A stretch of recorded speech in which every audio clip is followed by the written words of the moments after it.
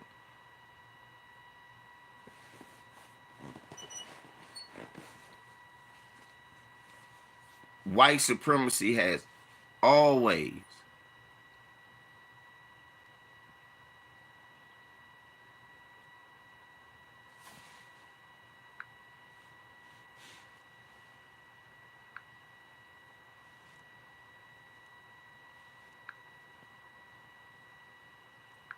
it has never been a time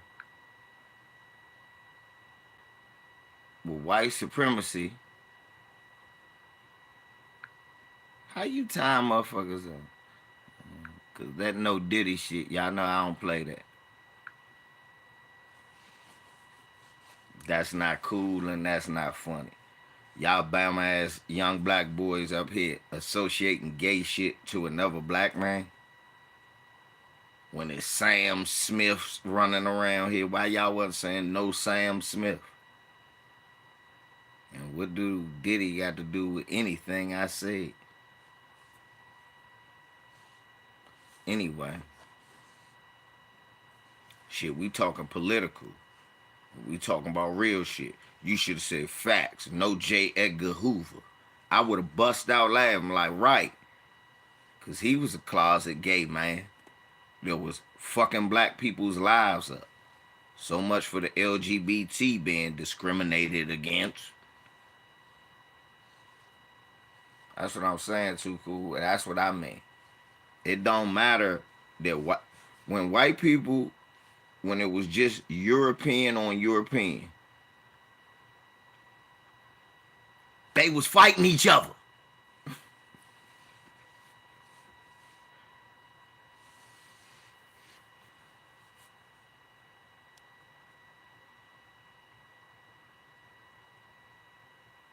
When white people was just with white people, they was fighting each other. Why? They found some kind of difference. For 2,000 years before they came into contact with anybody else. They do it now. Right, they doing it right now. Thank you, Shirley. Democrats and Republicans. Confederates and Union. They'll find some way to fight with each other. It don't mean none of them no less white. Fuck that. Mm-mm. We as FBA gotta keep shit simple. We gotta keep shit simple, straight, and to the point.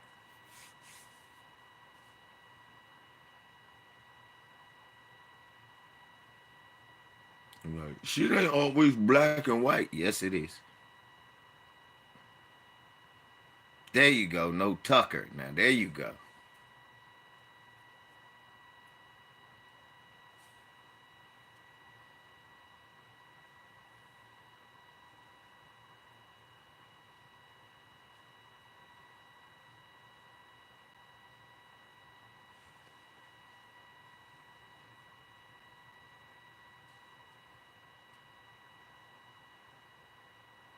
Some of too cool. What are you?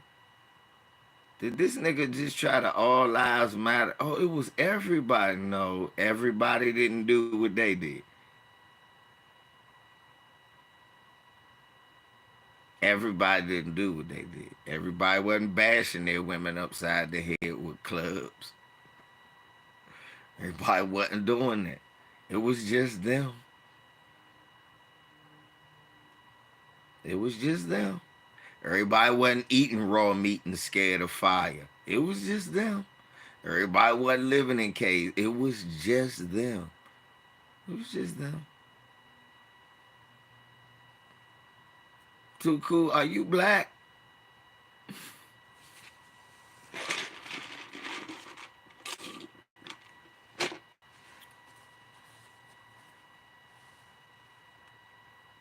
I'm just saying. I mean, if you black, then I'm okay. I mean, I guess.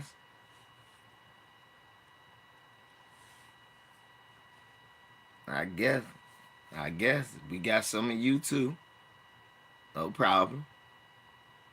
I'm just saying, where I come from, you kind of foreign. You know what I'm saying? Where I sit at, you kind of foreign. You don't sound like, you know, because universally we don't make excuses for other white groups. Universally we go. Universally we understand as a protective mechanism, we have to be suspicious of every last one of these quote unquote pale people.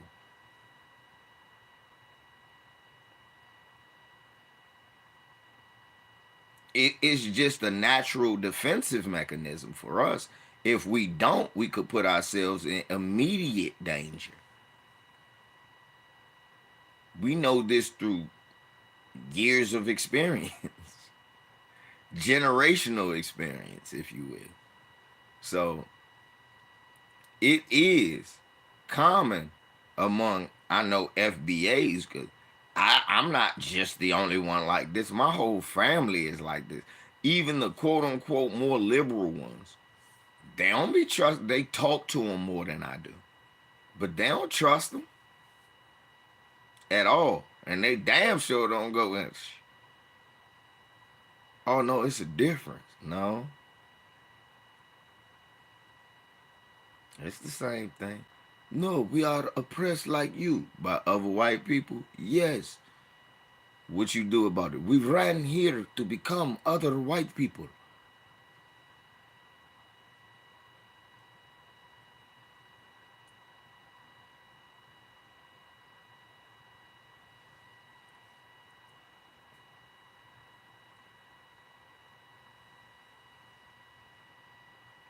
That be the thing. That's my whole point. I don't got shit to do with none of that. You are just another white person who came here. All see, that's the thing. That's the thing. I understand all these other groups, these it's only black and non-black.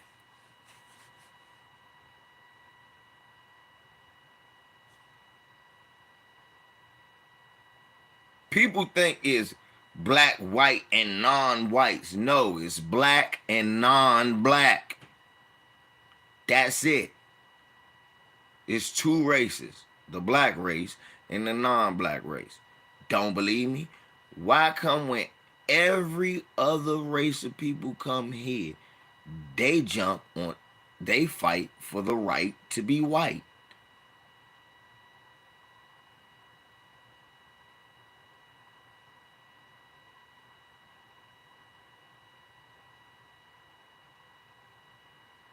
Every group that comes here is fighting for the right to be white, which lets me know the only thing that they were fighting in their country was for the ability to be accepted as white. We were never in America, ever in the history of black existence, FBA existence, was never fighting to be white.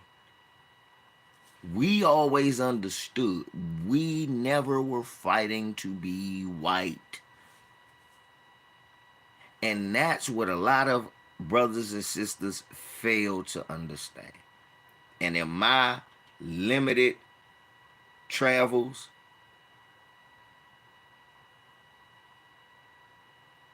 and in my few years on this earth of interacting with people, that's what I've learned.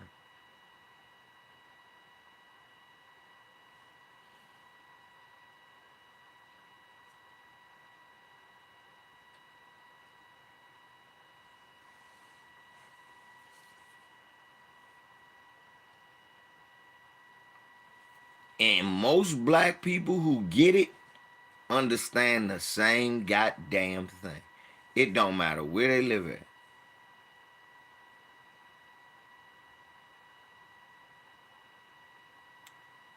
Oh, hold up. Miss Decatur. She wished she was white. But when they ain't let her in that store, she knew she was black. See, I ain't never say they wasn't wishing. My coons wish they was white. But them niggas know what they are. They fully aware. They take Jesse Lee Peterson wish he was white. That nigga I was a sharecropper. My family and whites, we couldn't sit with white, but he let you know. He just wished he was white. But he wasn't fighting nothing either. And Oprah wasn't either. So you can't count them. I'm talking about us who fight. The ones who fight, most of us know we are not fighting for the right to be white.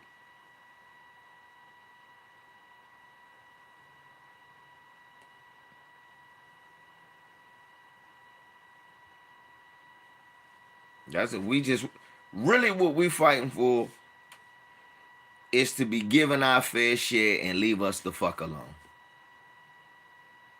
Honestly. That's what every FBA through generations wanted. That, yeah, I said she wishes she was white, but she ain't fighting for the right to be white. She not.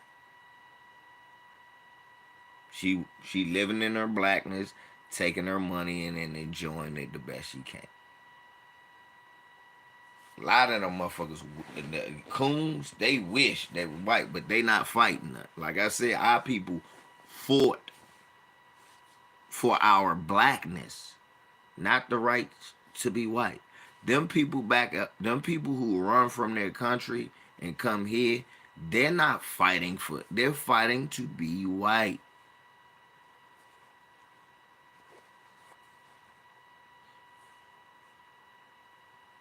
No, she do what she told. What's wrong with you, Shirley? Alright, can we stop acting like coons are just doing something on their own? Can we stop that? These coons did not. You saw when she was left to her own devices, Candace Owens was a Democrat. And she thought Trump was an idiot and a racist until she got her marching orders and her money. Now look at her. She got her marching orders. She got her money. But no. Motherfuckers had already put that hit piece out on Michael Jackson. Oprah was just the one they was going to use. Motherfuckers had already put that hit piece out on R. Kelly. Gail was just the one they was going to use.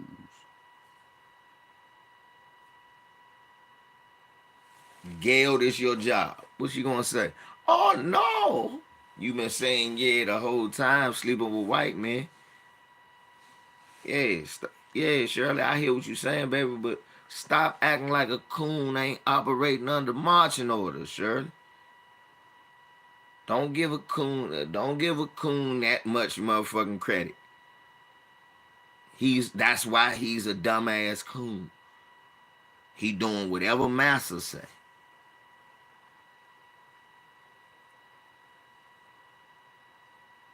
That's why he's a coon.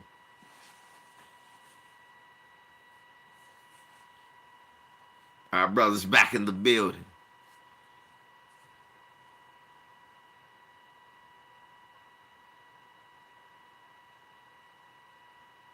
Look at that shit. I mean, seriously, I've been having trolls for 3 and 4 years. Fucking with me, my algorithm. This guy, man, he said racist. Look, Leonard got the. See? I don't know why y'all mess with me.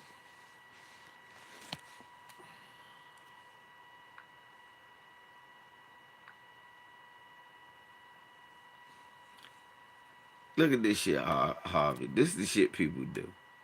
Look at the shit these white supremacists do. I'm gonna mess up his algorithm. I'm gonna put my name.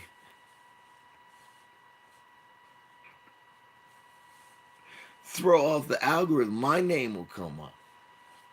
You don't have no videos. You don't have nothing.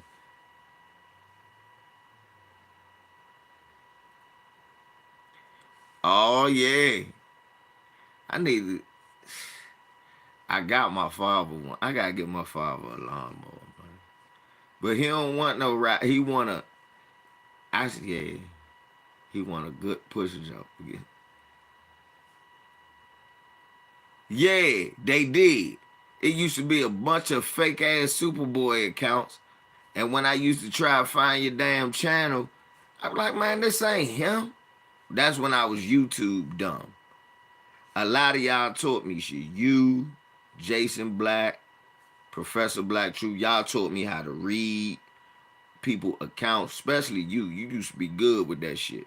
Harvey say, nah, go to these people's account. Well, Harvey, you used to do them videos and get them. That's where I get that shit from, y'all. When I call a troll out and I put your shit up, all you trolls that done got exposed, you could thank my brother, Mr. Superboy, for that. He is the legend that inspired that in me, man. I am not too motherfuckers. My cousin coming to tell you happy birthday.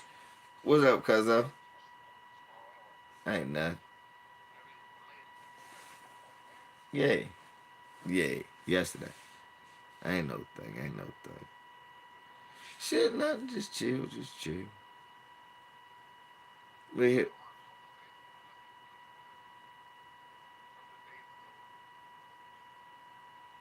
She should have called me. I would. She gotta call me because I be off about 4:45. So. Oh yeah, yeah, yeah. They went late. I would have told her ass don't go there. I hate them motherfuckers. They racist.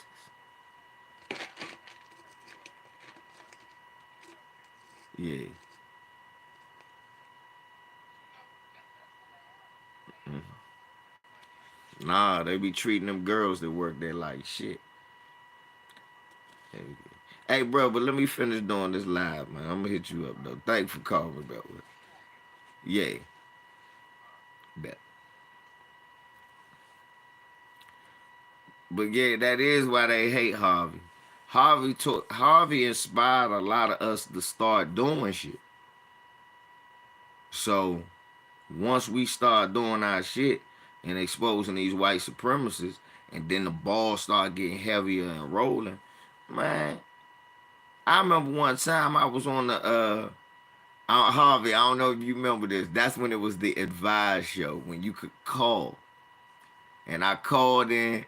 We was talking about Charles Barkley. It was me, y'all, Phil, and Harvey. I said, I can't believe this shit. I'm on here with my two favorites from YouTube. And they were talking about when Charles Barkley was talking about, I think it was the time we was talking about when Charles Barkley was talking about he was smart. And I was like, who the fuck ever thought Charles Barkley was smart as the first part?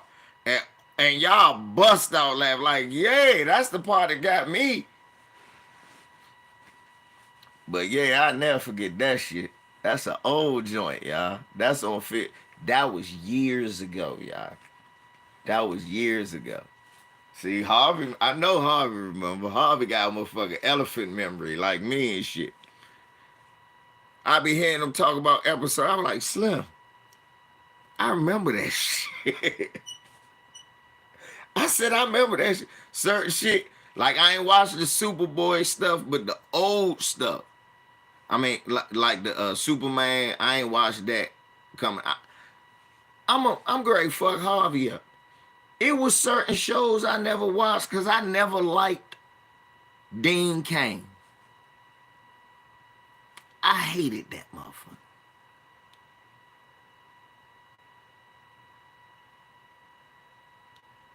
Right. My father the same way. He be saying that shit. Like, man, you can't say shit around VAR, man. He gonna use it again later. You better remember what you said. He said that too. He said, he gonna use it again later. You better remember what you said. But real talk, I remember. I'm a fuck y'all up. I'm a weird kid. I was a weird kid. I grew up. Now Harvey gonna feel me on this. It was only two Supermen in our life. it was Superman with the dad bod that offed itself.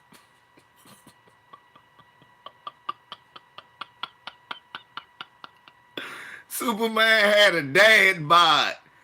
Y'all, for any of my younger viewers, y'all have no idea what I'm talking about. What's his name? George Reed. What was his name? No, it was, why am I mixing up Christopher Reeves and what was his name? George. What was his name, Harvey?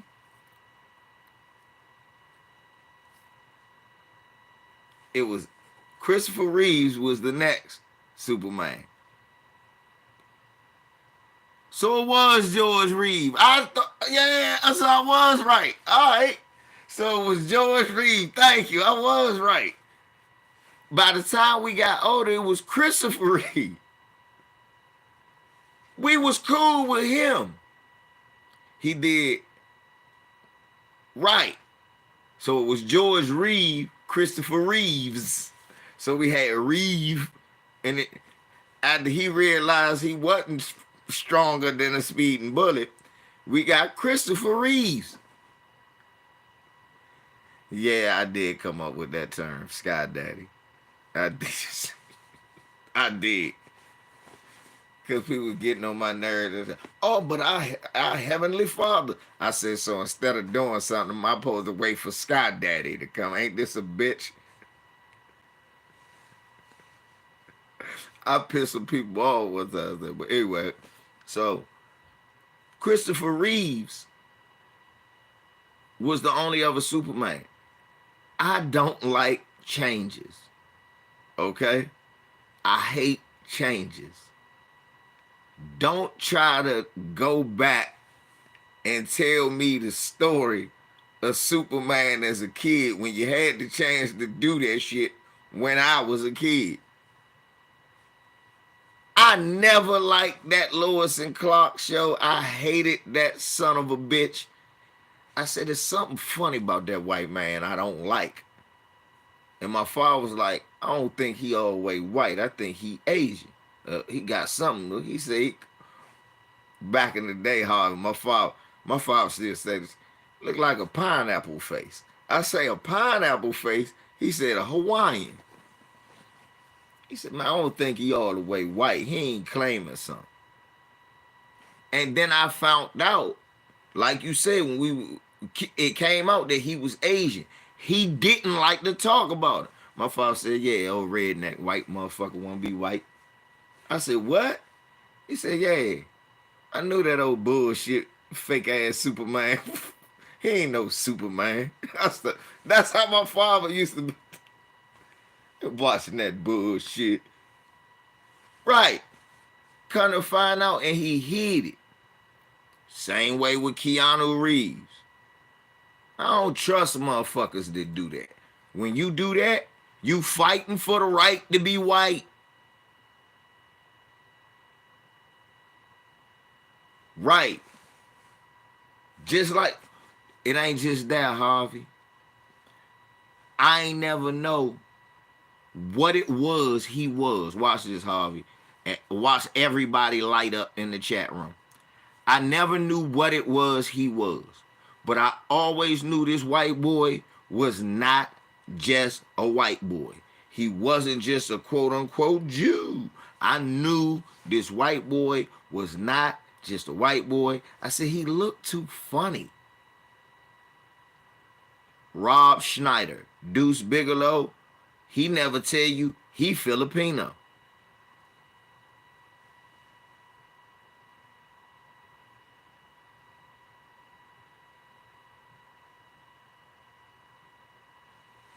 Deuce Bigelow, yeah, look at his eyes. Right. And it's right. Sometimes he got that. He never tell you he Filipino.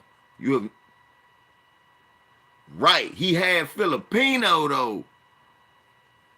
I think he had Filipino.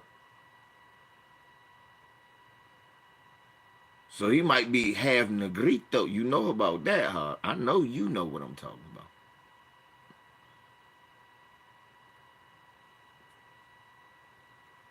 You know how they do. Like Ronda Rousey. Harvey was one saying, he said, I think she got a black. And I was like, yeah, Harvey. You know, like Ronda Rousey. It was like, man, she act well. I bet you she got a black. And then it came out, she got a black grandma. He is half Jewish.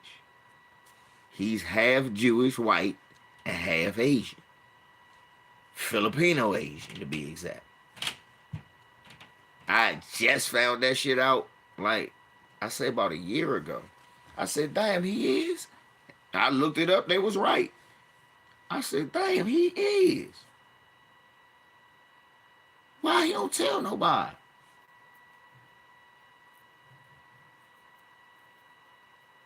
I couldn't see it in Rhonda, to be honest.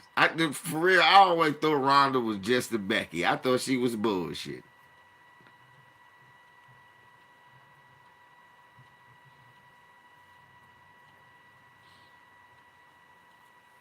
Indeed, I am angry Mexican.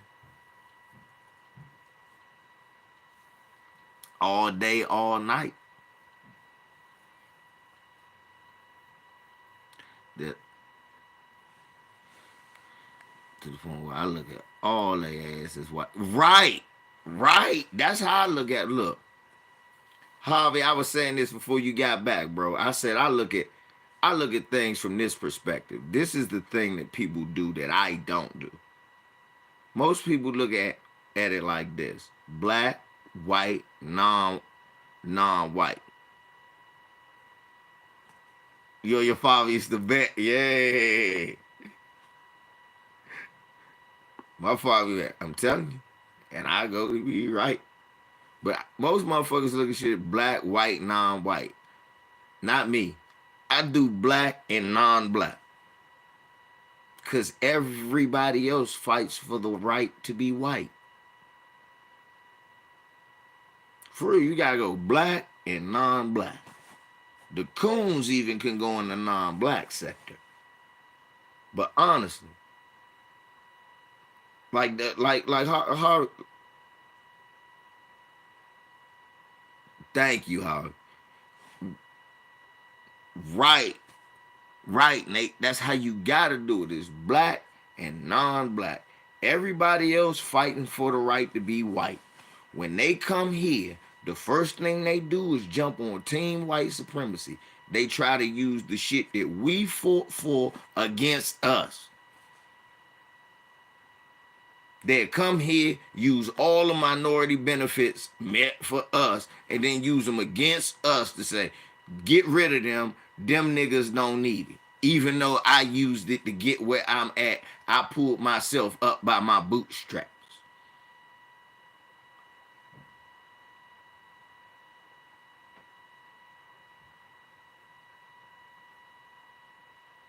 So that's how I look at things. And for real, I'm getting to the point with thank Harvey, right before you left. Look, this is what I said. I said, Harvey, watch this, Harvey. Don't fall for that. He not white, he Jewish.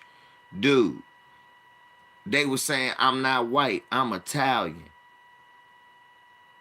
Okay, and then you came over here and start calling us nigga.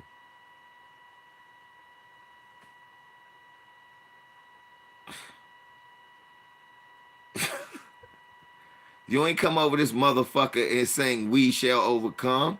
You came over here and said, that's a fucking nigga over there. You still doing it, Sylvester Stallone. You still doing it. And Anthony Camilla. You still doing it, Antonine Scalise. You still doing it.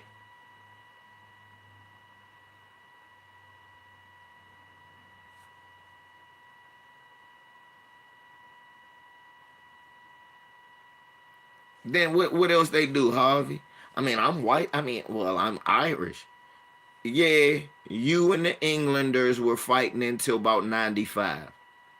At the same time, it still didn't stop the Englanders from being the slave master and you from being the overseer.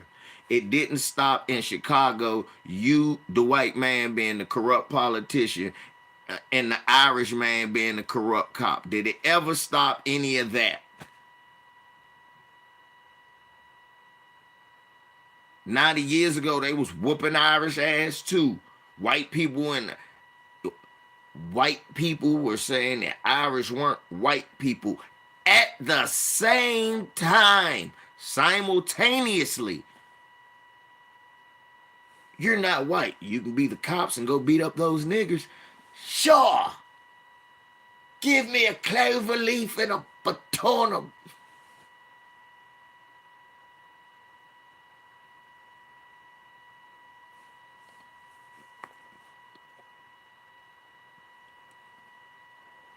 Harvey, I don't even consider what they did a backstab.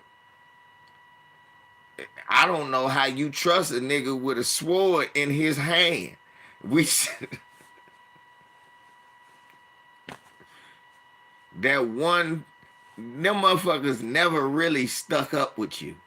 They was in the slave field one time. They told them motherfucker, we'll give you indentured servitude. You'll pay us? All right. Fuck the niggers. Fuck the niggers. Oh, Conor McGregor. Nigger, get over there. Pick your cotton. And they put on their little leprechaun boots and fuck out of here. They be playing them games with us. Right, thank you, Harvey. That's just what I'm saying. Them niggas became the police in no time. Oh, we're being oppressed, so let's beat up the niggers. Shut your mouth, Malcolm X. Martin Luther King. They was saying it too.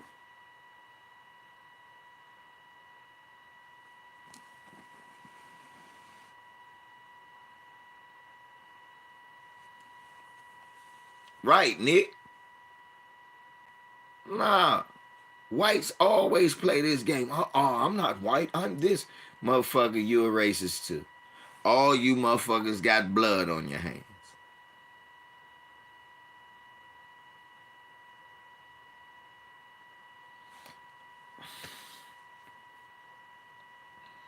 Harvey, don't. Why you do that, man? Ain't even no Irish people nowhere around here, niggas walk around these. I'm like, nigga, really? The fuck are you, Shaquille O'Neal? Fuck out of here. Remember a lady said that to me, you ain't got your green on? Right.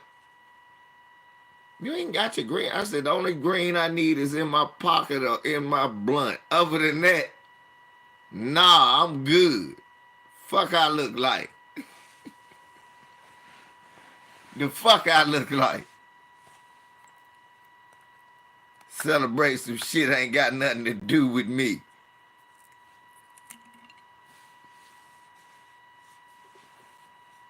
Boy, sisters be getting brainwashed, then they brainwash their kids to do that little dumb shit.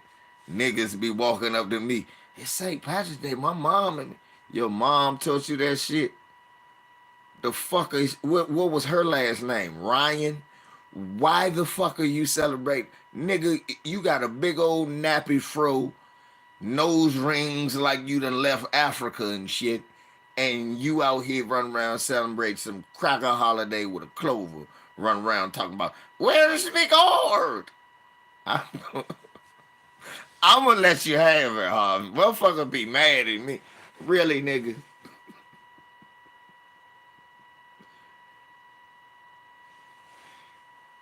Stupid motherfuckers, man. The month before that, yeah, honoring Black History, nothing. And hey, Harvey, I don't give a fuck when people be complaining. They was pandering to us. Okay, let them keep pandering. Because that is bullshit.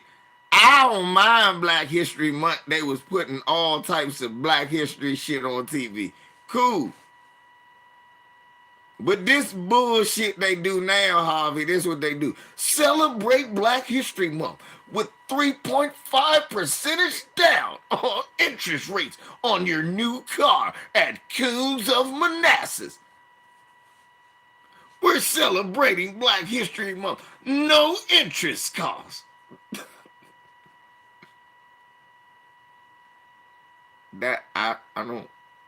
Yeah, I just don't.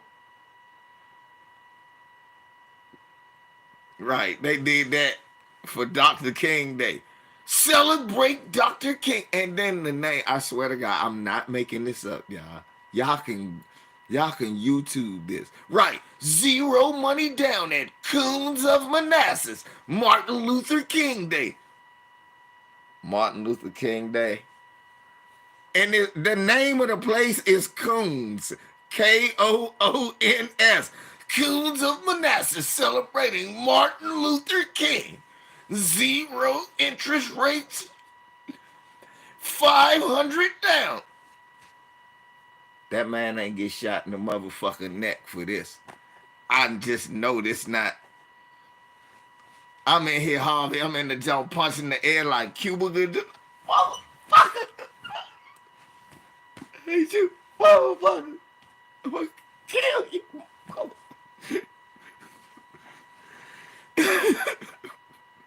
Right, thank you, Harvey. We're celebrating Martin Luther King. $300, brand new bedroom set, lacquer black wood. Just like Dr. King, he had a dream. You wouldn't pay more than $500.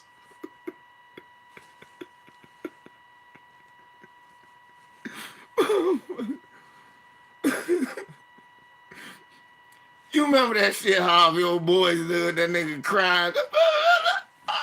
Motherfucker, hate the shit.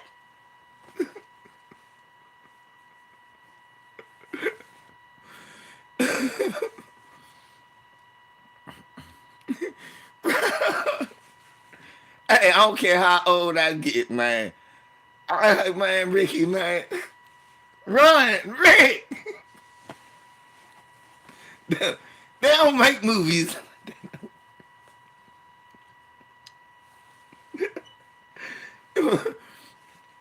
And it was my birthday yesterday too, y'all the shit. That shit was hilarious. Well, that was the funniest part of the movie. We used to rewind that to laugh at that part. Me and my cousins, we were sadistic. We look at each other like, I was like, man, I done got frustrated. Thank you, Harvey. I said, I got frustrated before. I don't think I've ever done that. Come on, you motherfucker. I can't get all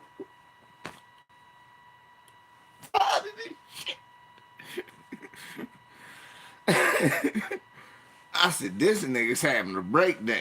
Now,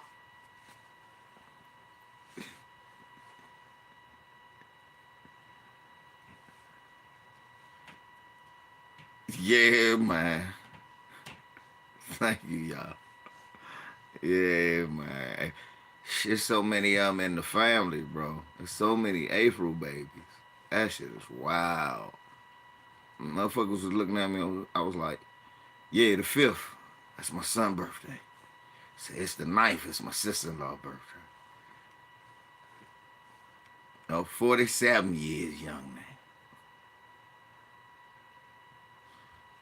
Bruh say. And that's what we be trying to teach y'all for the younger crowd. We be trying, but as older black men, we the same shit. See, look at the April birthdays. Look at that, April 6th, April 3rd. My son's the 5th. My sister's the 9th. My dad's the 13th. My daughter's the 18th. Her mom is the 16th. The 19th, my aunt. 20th, my uncle. 22nd, Black Reality. 23rd, mine. 23rd, mine and my niece. 24th, I had to say what's up to Aunt Thea and my brother Olio this morning. 27th, my cousin Angel. 26th, Holman. Right. Exactly. Damn right. Why you think you was one of the first channels I subbed to? You made me realize what YouTube was for. I didn't know what I thought. How many press one? Cause I found YouTube in like 2011, 12. That's how I found Harvey's channel. Right when Jabari was born. Cause I wasn't computer savvy and I didn't know so much. So, but what I did know was when I would watch the news, I watch it like my dad, and I'd be like, that is bullshit. That's bullshit. And then Ray Rice happened. And I was here losing my mind. I was like, she spit on him. And nobody was listening to 2 points of views. Nobody was listening. And I found Harvey channel. And Harvey was like the first person I heard that actually had the nuance to understand that, hey, Slim, no, you're not supposed to ever slap the shit or punch a woman or none of that. At the same time, you can't be slapping a man, hitting a man, spit on him, and then don't think at one point in time, he ain't gonna get you. So I tell my daughter, keep your hands to yourself. Do not, no. A nigga should not get you to the point you walk off. Like, you know what? I ain't gotta be here. Fuck that. And then if he touch you after that, come get me. But don't put your hands on him, then expect me to come over here and fuck him up after you don't violate. He gotta protect himself. You can't put him in. Harvey the only motherfucker channel that be saying this. Women kill motherfuckers. Okay? Let me show you. Motherfuckers act like this. This be the problem. Harvey say this like, this how many video Harvey, this lets you know how long I've been watching.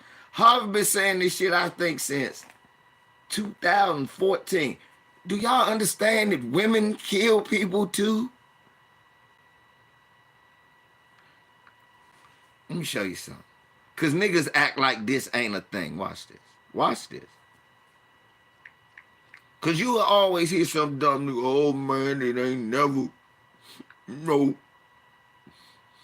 Now look here, it ain't never, look. No, you're not supposed to ever put your hands on no damn woman arbitrarily, uninitiated, with no, I don't give a fuck how mad she can say whatever she want. Those are words. You supposed to be able to beat her with words. If she more intelligent to beat you with words, take that L and walk the fuck off.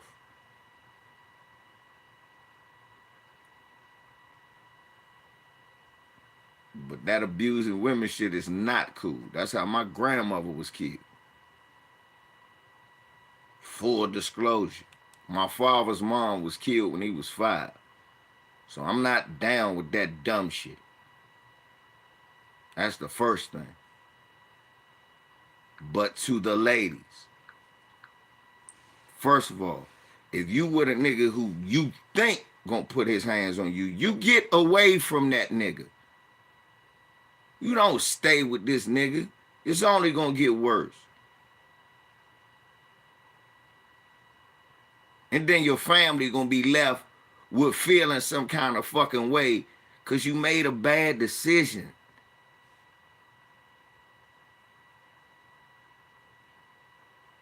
So that's the first thing. Ladies, if you are with, if the nigga right next to you and you got me on earphone, get in the car and leave that nigga right there. Fuck that nigga.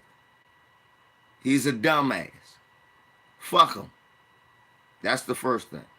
But don't be hitting on no man because you frustrated and beating on no man, think he ain't supposed to protect or do nothing to himself. Because just like you got kids, if you got a son, you wouldn't want no bitch beating on him. And like I was saying, y'all keep acting like this ain't a fucking show that's been on TV that I love to watch. We probably all watch this show. Harvey, come on, Harvey. Harvey, much TV as you watch probably the same shit as much as me. Harvey, tell me. Now, we watch that motherfucker. They not running out of episodes.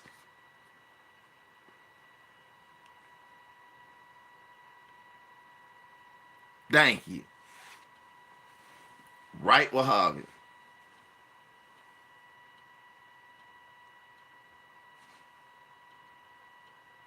Look, it's so bad.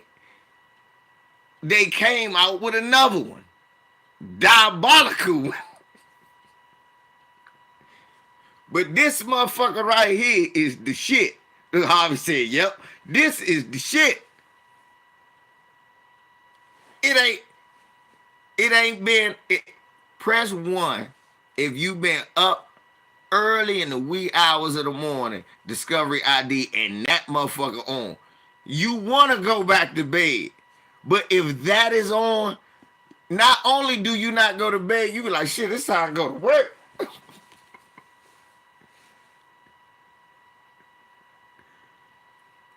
Thank you.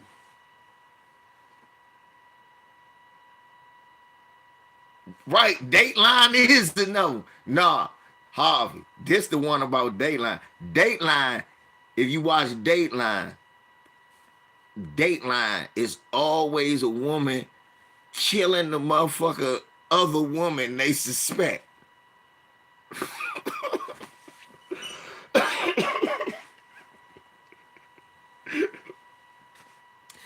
And whenever I watch Dateline, I say, oh, bitch gonna die today. I've been watching Dateline. And dude, Harvey, I done told everybody. I'm gonna tell you, Harvey, you gonna laugh if you ain't heard it. Come on, Too Cool. I watched that too. Too Cool. Do you know why I watch all them shows? Do you really want to know? Do y'all want to know why I want to watch some shows? Cause I love white on white crime.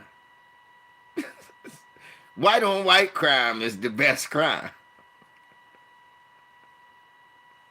Motherfucker, because you never know the outcome. Motherfuckers don't go to jail. Sometimes the wrong motherfucker go to jail for 30 years. Sometimes they blame it on the nigga. Tell the truth, Harvey, right? I love white on white. They rarely ever show black people. So when people be like, what about black on black crime? Every day it's on the news. Yep. And every day, Discovery ID, 24 hours a day, 365 days a year. For the last 10 years, no, I can go 15, have been showing nothing but white on white crime on loop. And it ain't the same story. And they're not running out. In fact, they got to make other shows to talk about all the white on white. Not one show. Look, we got one documentary about the year all these.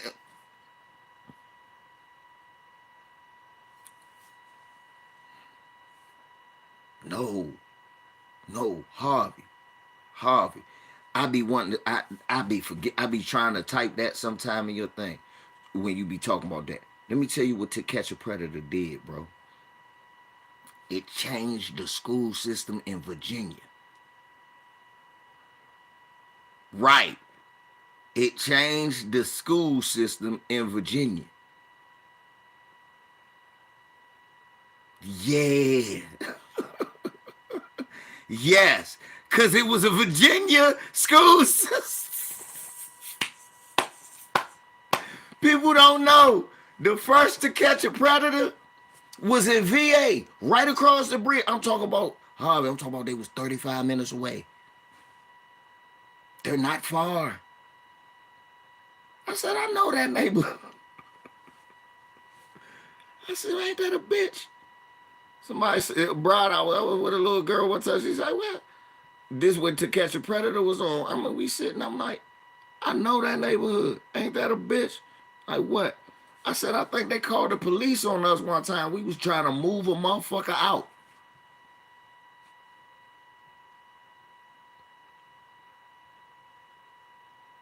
Like, what? I said, I swear we was sitting in this neighborhood one day. We was 2 cars deep. We waiting for the truck to get there. The driver is late. It's me, my son, my oldest son, one of my homies. and then it's another car with 4 of my other homies. So it's 7 Negroes.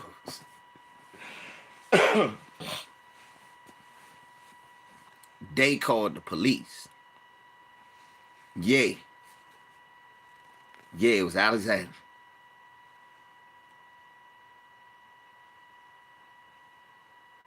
Yeah, John.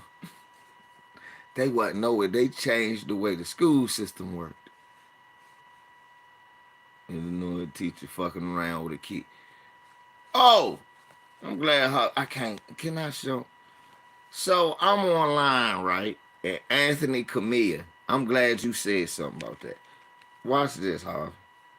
Watch this, y'all. Y'all follow me on Twitter, man. Cause I be trolling like a motherfucker, man. So, oh, I be trolling. I know they mad. I know they mad at some shit I done said. They eat a dick.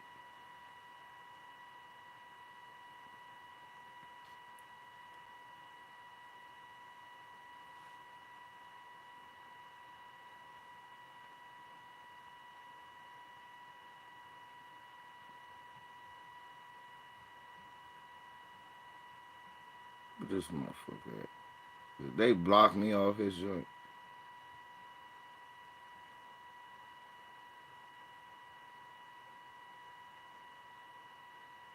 So look, Italian. He right. He ain't white. He Italian, Harvey. Anthony Camilla posted. I guess some degenerate black preschool teacher arrested threatening to shoot up daycare. That's it, that imbecilic look in their eyes always. That's what Anthony Camilla said.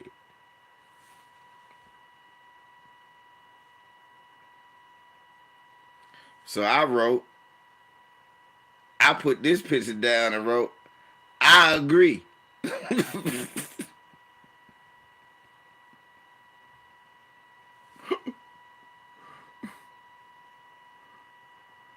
And then look, then I put this up.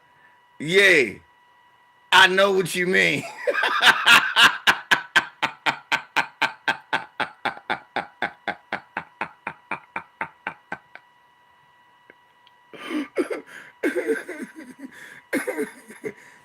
Nebraska teacher 45 caught naked in car with teen is married to a Harvard educated government official. I know exactly what.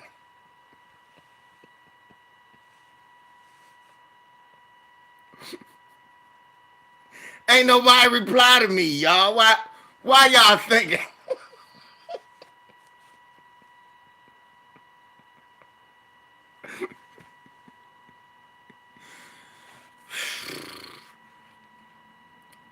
Right, Harvey. There's no way that woman 45. Hold on, let me look. Because remember, Harvey, we got to remember, after 19, after what, 29 white women hit the wall. So you got to dog year them. Every year add 12. So when a white woman is 30, she looks 42. When she's 31, she looks 54. So let's see. Let's see.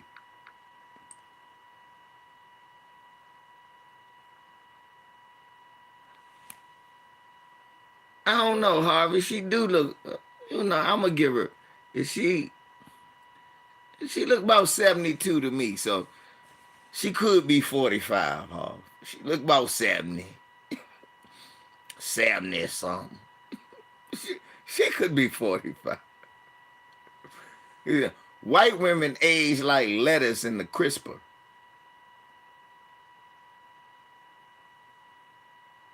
They age like bananas.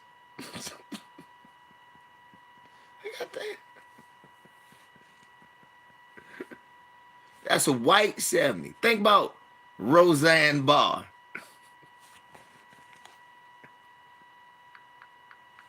See, that's what I think now, huh? See, now contrast that to Roseanne Barr. They both about 70 or something.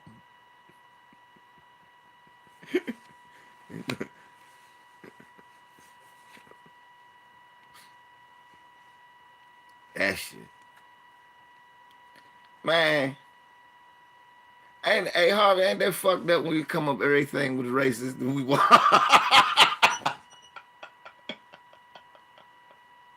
hey, hey, if it wasn't the Jeffersons, Sanford and Son, and like Harvey said, a lot of people didn't know that was from Steptoe and Son. Norman Lear never wrote anything. He stole everything. Y'all need to listen to that joint that Harvey did about Norman Lear. It was a masterpiece.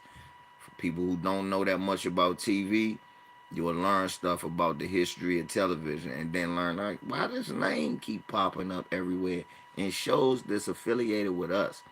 If you was a little kid, you love Sanford and Son. Me and Harvey around the same age, so we was watching the same shit. Don't matter that he was in Chicago, cause remember I'm in DC, and we ended up with WGN as a cable channel too. So I saw a lot of Chicago news for no reason. I even saw that for no. I'm like, damn, why we got so much Chicago news? Okay, fuck it. But yeah, Norman Lear never really wrote anything. He stole everything. That's how he stole Good Times. What's happening? That was loosely based off Cooley High. Eric Monty was supposed to get the money for that. Am I lying, Harvey? Am I lying, Harvey? What's happening to you all the time is based off, loosely based off Cooley High. Cooley High was Eric Monty's life.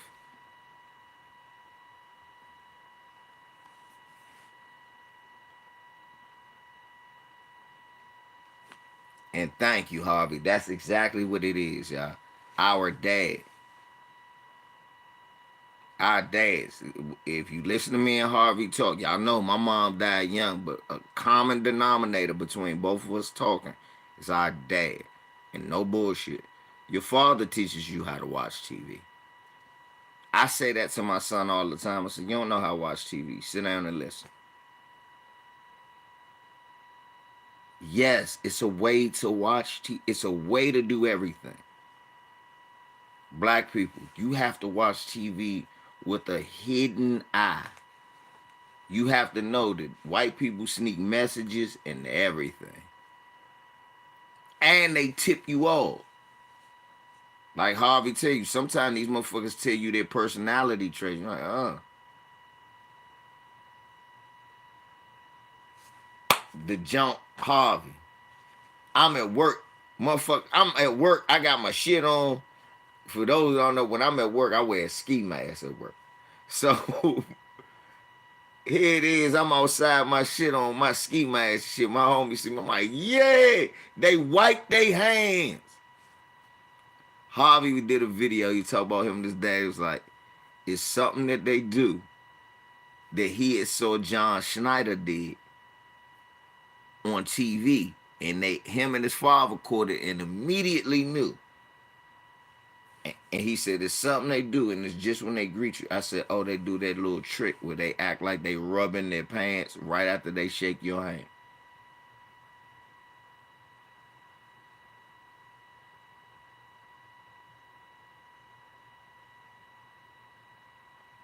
Hey, a lot of people got to do that too. So did Malcolm X too, cool. Ain't nothing wrong with that.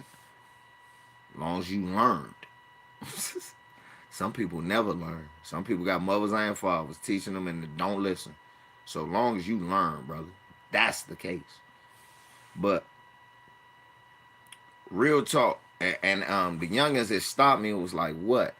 I said, how you know if you dealing with a racist black or white person as soon as you meet him?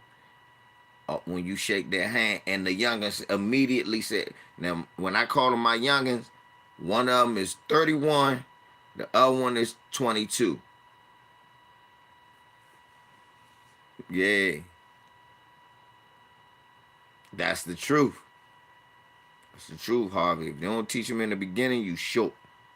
And everything else is gonna be experience.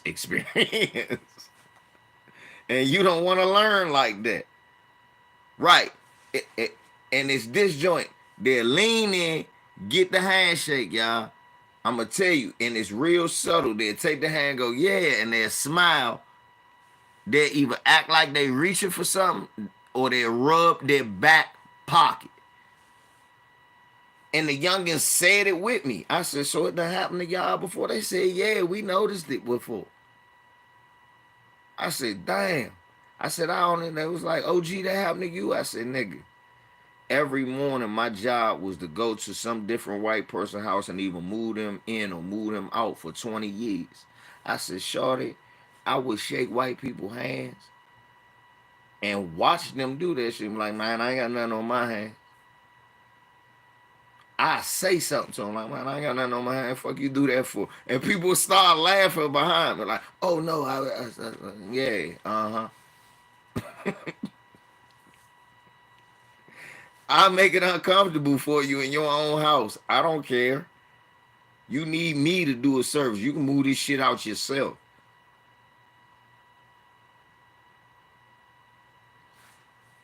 I don't play with these motherfuckers. Y'all understand this? And that's another thing. Like Harvey say, control your dollar, know your history. And this gonna be my slogan. Black men, you can never half-ass. You can never half-ass. You gotta be the best. You're never gonna get the credit for it. Understand that. I'm cool with not getting the credit for it, but I better get paid for it.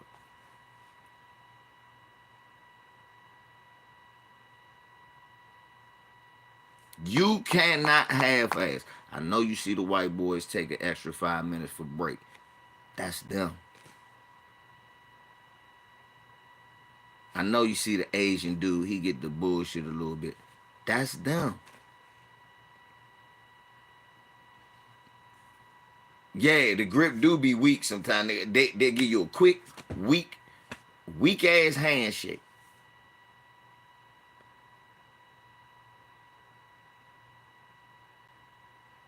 But you know what I don't like more? I don't like that, Harvey. But you know what I hate worse than that? The double handshake white man. The two handshake white man. Man, if you don't get the fuck off my... What is that?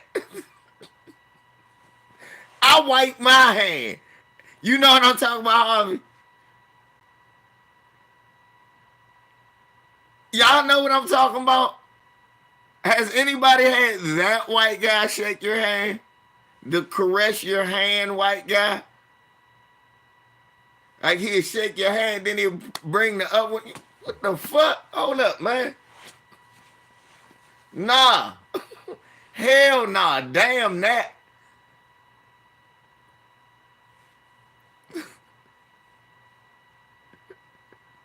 Damn that, man. Nah. Hell nah. What the hell is wrong with you? You can't do it. Yeah. Exactly, bro. Leonard. The caress handshake. I don't deal with that, Leonard. I hate that shit. Like, oh, Slim, nah. And then I do this joke, Leonard. Nah. It ain't never like that.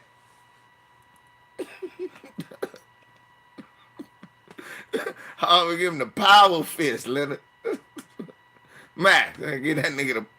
Nah. Fuck is you touching my hands for? Like that. Nah.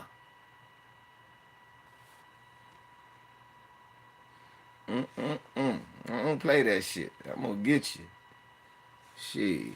These niggas crazy. That shit.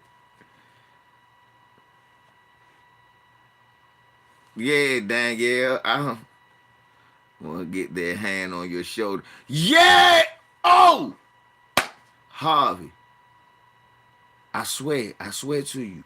Somebody just, a buddy of mine, a close friend of mine at my job, got a target on his back Because the white Arab man did that to him. He went, oh, man, come on, man. Don't touch me, man.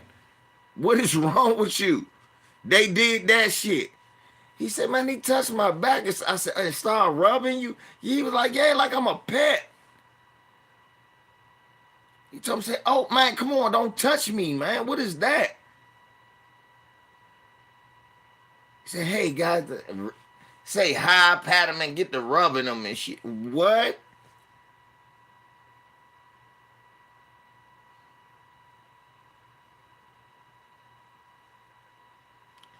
That's what it is. Harvey, me and you one day, we need to go live together. And we need to do a tutorial.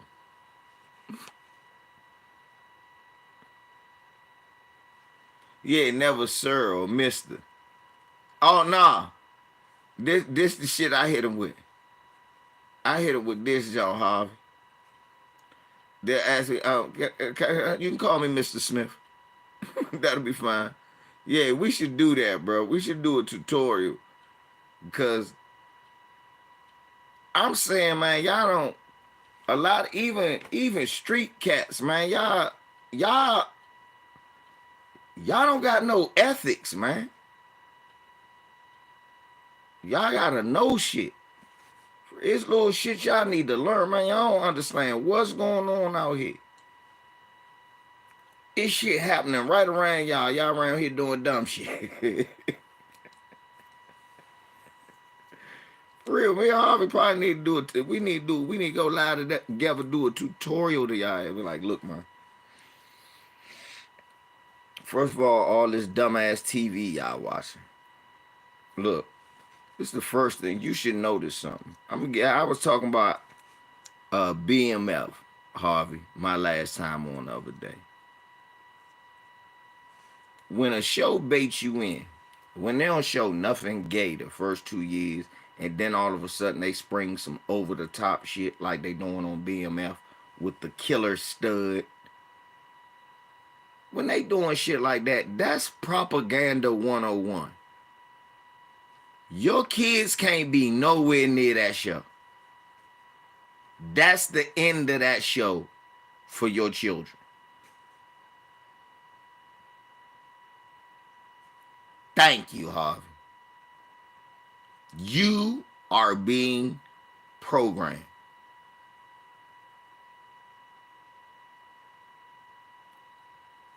Leonard, for real, Leonard, you laughing. The killer stud has been hot since The Wire. Let me tell y'all something. Snoop from The Wire is like 5'3". She is like 95 pounds. And let me tell y'all something. No matter how much she try to fuck herself up, she fucking beautiful. She's fucking beautiful.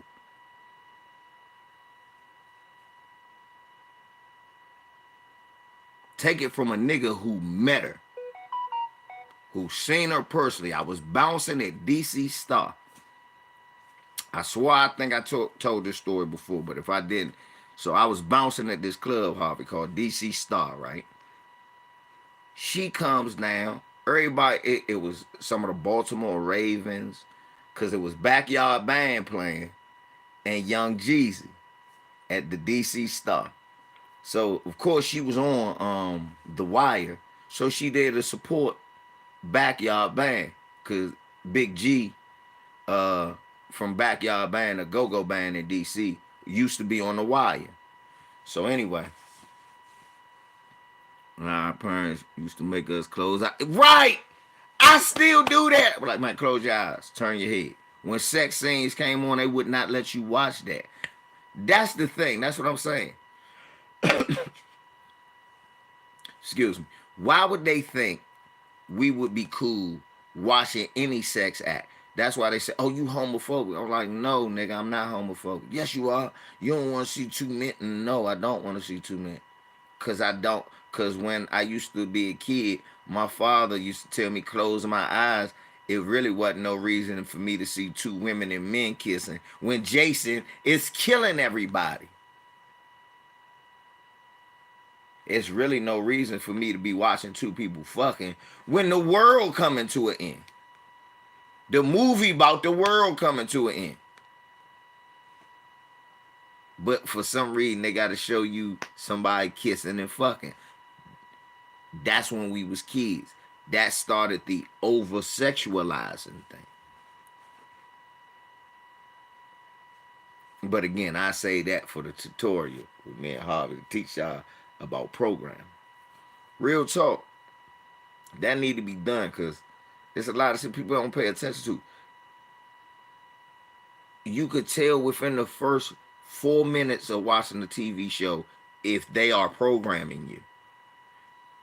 Remember how I reacted when I saw the first Child's Play TV show? Remember my video, Chucky makes the moist choice? Because I watched it the first, I said, okay. All right, this is Chucky jump. I'm like, hold on, something wrong with this little boy. What the fuck is up with this little black boy and this little... Tell me they ain't gonna make them gay in this fucking show. The whole show was about kitty porn. Now, nobody is paying attention to the fact that these are supposed to be teenagers. I don't care if they're gay or straight. I'm not supposed to be watching child pornography. Two boys... Thank you. They using Chucky to...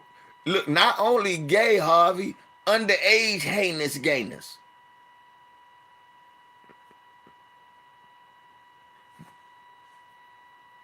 Yeah, using a black actor, and then, oh, all of the stereotypes. I said, of course, it got to be a single black mom. And, of course, she can be okay with her son being gay then a motherfucker.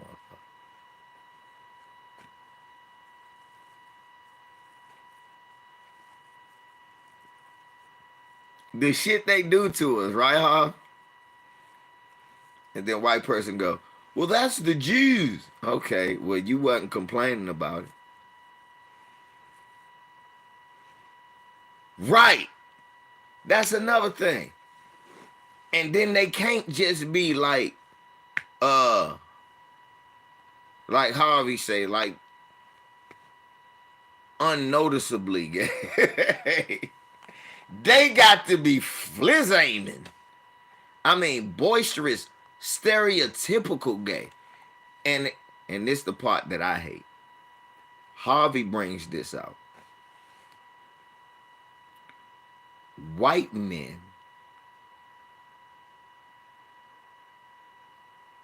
white men version of gay is acting like what they think their stereotype of a ratchet black woman. Everything that a gay white man does, especially the feminine acting ones, they associate that with a ratchet black woman, and I don't understand that. But then it's backed up by these over-the-top gay black male images that come on TV who are basically mimicking what? Hot girls. So, for real, if anybody should be offended about all of this gay shit to be on TV, it should be black women. Black women should be able to shut all of this shit down.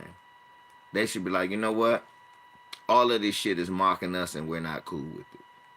If our sons are gay, we damn sure don't want them walking around acting like us. I don't know no woman that want their son acting like them. And if you do, bitch, you got a problem. And yes, that's what I said. And that's how the fuck I said it. If you want your son acting like you, bitch, you got a problem.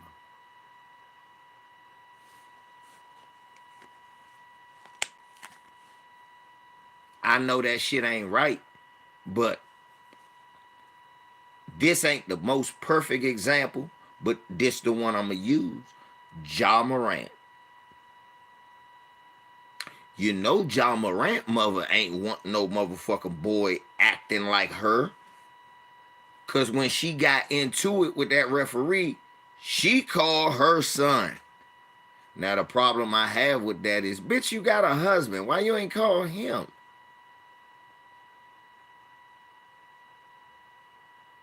That's the problem I had with that. A lot of people, y'all remember, that was the angle I came at it with. I was like, my biggest issue is John Morant.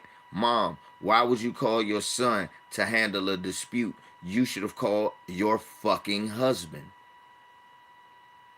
Why are you calling your child to handle your dispute? First of all, he's still in his 20s. You should be the more mature and rational one. So why would you expect a younger, immature person to come and settle a dispute and not think it wouldn't turn into something worse than it already was? That was poor judgment.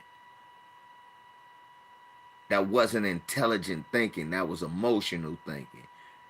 I can give her a pass because she's a woman, but most women don't think like that.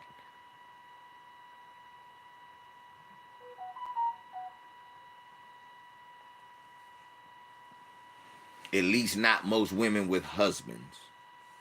Now, it's some single women that do that. I'm gonna call my son, huh? Why you gonna get your kid shot? I thought you loved them.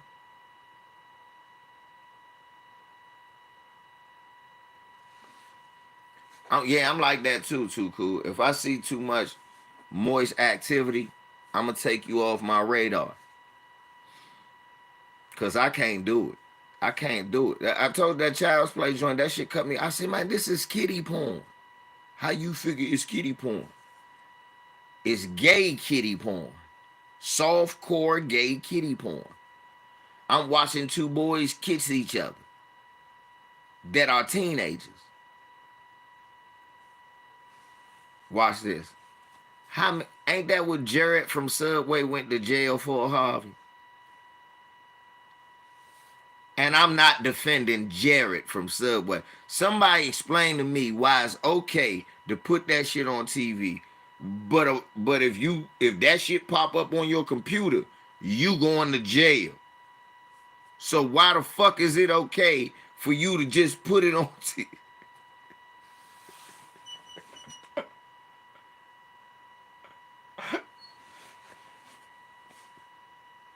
And if you don't know shit about Hollywood and TV, that's why Harvey be telling y'all, the man a cast a couch older than us. The fuck y'all talking about? That's why they talking all this sex shit. We was like, yeah, that's what you did to get into the industry. But I didn't want to suck 80 cocks. No, bitch. Yes, you did. You just didn't think your career would dry up. Tell it like it is. I didn't want to give Bill Cosby head 17 different times. I didn't want to suck his cock. He drugged me. Even though Emmett Till was just murdered 3 years before. We killed Dr. King the year before Bill Cosby raped me. Huh? Bitch, how he do that? Harvey, I was never on that Bill Cosby rape shit. You know that was the funny shit about me. Me and my father argued to the high heaven about that shit. I said, Dad, telling me to pull my pants up don't make me a rapist, because if that's the case, nigga. And he got quiet.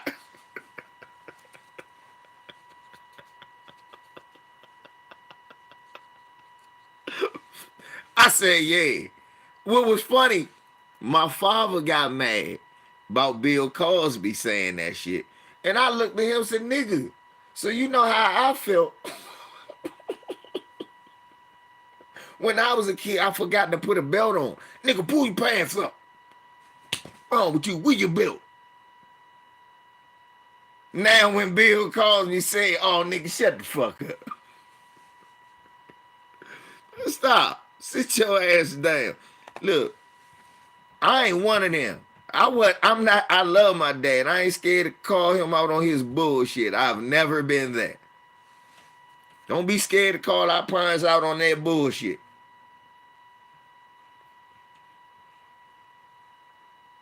Never be scared to call our parents out on their. Yes, call our parents out, even if I'm on some bullshit.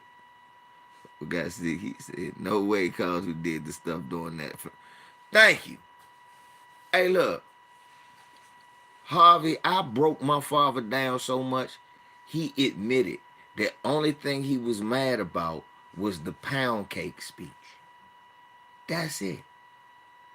Meanwhile, I'm like, nigga, but you never fed me no pound cake, and you know that that was bullshit. He said that didn't apply to us. You knew it had a place of relevancy. It just he spoke around. He shouldn't have spoke. He shouldn't have spoke around other company. He should have spoke around us. Now that's the only thing Dr. Cosby was guilty of was speaking around mixed company. He wasn't supposed to be speaking around mixed company like that. That was a conversation he was supposed to have with us. That's a conversation Bill Cosby had at the Million Man March next to the Farrakhan. Because Farrakhan basically said the same shit. So I broke my father down. He had to admit that, yeah, that was it, son. And he cheated on his wife. I said, Dad, motherfuckers cheat on their wife all the time. That's not a crime. Do you think Bill Cosby did any of that shit? He admitted, no, I don't. I said, well, Dad, you need to stop that shit. My father just don't like black celebrities. He don't think they did enough. That's a different argument for a different time. But I don't feel that anybody should be persecuted, especially another black person should be treated differently than any other person, because that go on too much. I'm never gonna cheer that. The same thing that happened to them white boys should have happened to Bill Cosby. Yeah, Cosby got too comfortable and even said he wish he would have. Right. Right. That's all it was. Bill got a little too comfortable around them people. And and that should be a lesson to all of us though. What happened to Dr. Cosby should be a lesson to everybody. And it's sad that it had to happen to him, but at the same time, it's actually good, Harv, because motherfuckers can learn. No matter how much money you get, man, you can't get comfortable around them people. I'm glad Harvey put that in there. That's something we need to understand, man. No matter how much money we get, we cannot be comfortable around them people, man. Don't think you comfortable around them people. Don't think you good. Always, every day, realize these motherfuckers out to get me.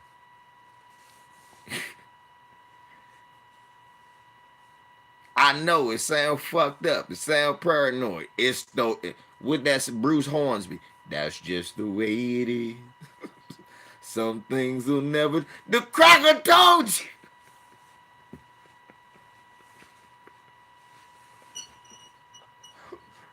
He knew his own people. That's just the way it is. Some shit'll never change.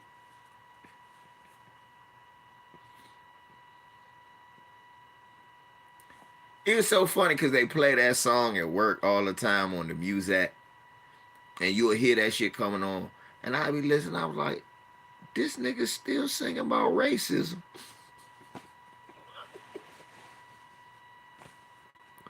It's the 80s. He's still singing. That's just the way it is. Some shit'll never change. It's like, this a bitch.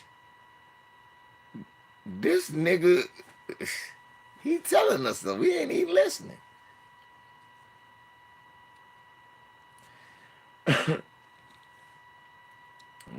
Hey. Yeah, Bill Cosby was not a coon. Yeah, nah, he wasn't. No, he was. It go back to what you say, and Tariq. It go back to Tariq and Cosby is an example of what Tariq and Harvey say a lot. Brother Tariq say most black people not socially, but we are conservative by nature. We just are. We don't like.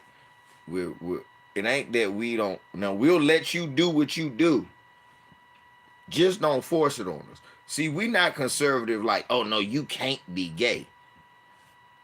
We don't give a fuck how gay you are. Just don't force that shit on me or my kids. As far as we look at it, you gay. that means you had sex with men. Just don't try to take me in the bedroom or nobody else that don't want to go. Whoever want to go with you, let them go with you. That's what y'all do. We don't care. Just don't try to make my kid do what you do. That's it. That's how we carry shit. It ain't no beating you up, telling you get out the community. We don't do none of that goofy shit.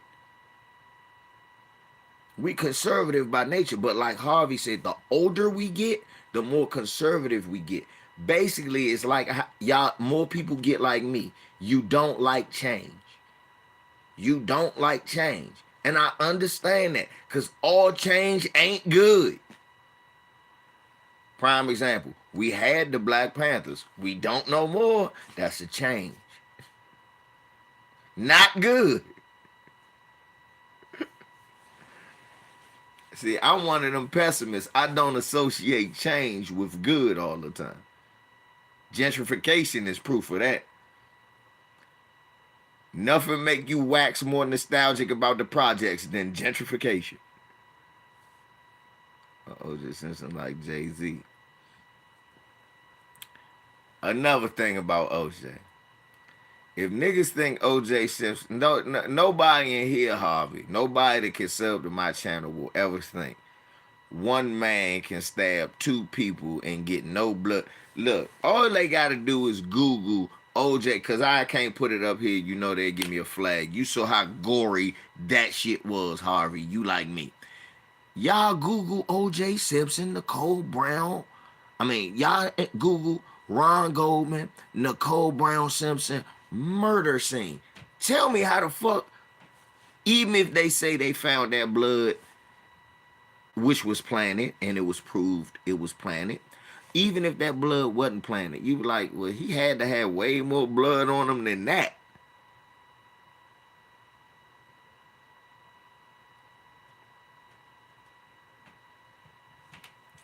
Let me tell you, they had to be, whoever did that, if they didn't dress for what they did, whoever did that, it couldn't be one. Yes, they did. Whoever did that, first of all, right, he sliced and diced two people and got a couple of drops of blood and one cut on his knuckle. Not even an inch long. No scratches on his face, no nut. They talk about Ron Goldman was scared. What was Ron Goldman doing when he was slitting the cold throat, slashing her to death, and pulling her tongue through her neck? Because that's what happened. Why he doing that? What was Ron Goldman? Oh my God, you're killing her! Oh, stop killing her! You're stabbing her! Oh my God! What are you doing? Nobody heard none of that. Let's just say, let's just say for argument's sake, Harvey, the argument that Ron Goldman was so terrified that he couldn't move. Because why aren't you running when the other motherfucker getting stabbed? I have no idea. Right. Thank you.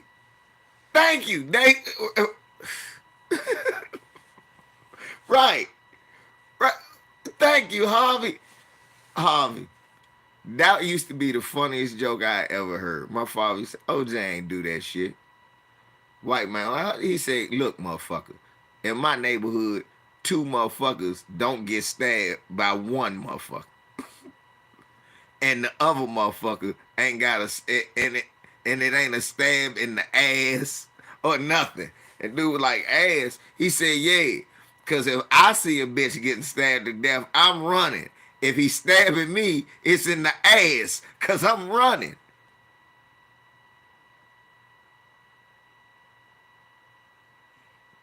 Then they go, well, he was a Hall of Fame football player. Right, right, like he had the roller coaster and shit, Harvey. Well, I guess let me see what his plans with me are. No one does that. This nigga waiting for a ticket to get stabbed. Right, Harvey. Who waits their turn to die? Look like this gonna be a rough one for me.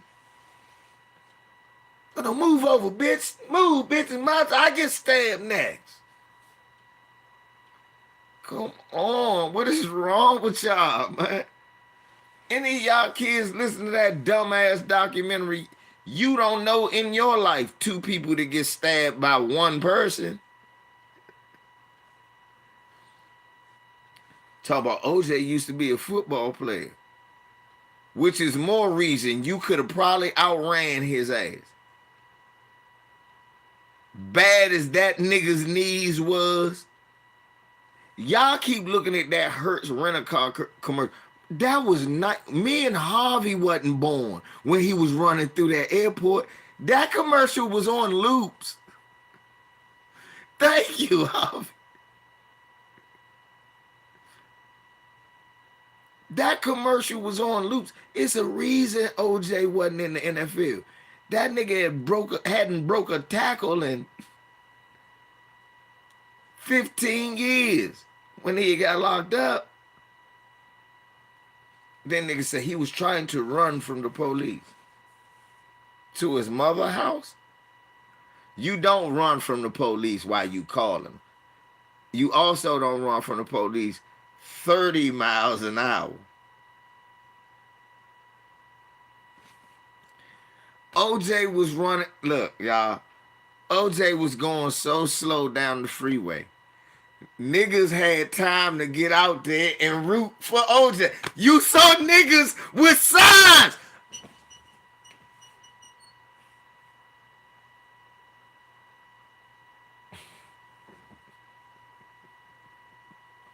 You can't make it up. None of us can forget that day. Was that the day we was watching the basketball game? I think it was the Knicks game. I cannot forget that day. They interrupted the playoffs to show us that shit. I will never. I think it was 7 o'clock at night, Eastern time. It was daytime in California. It wasn't daytime. I'll never forget that shit.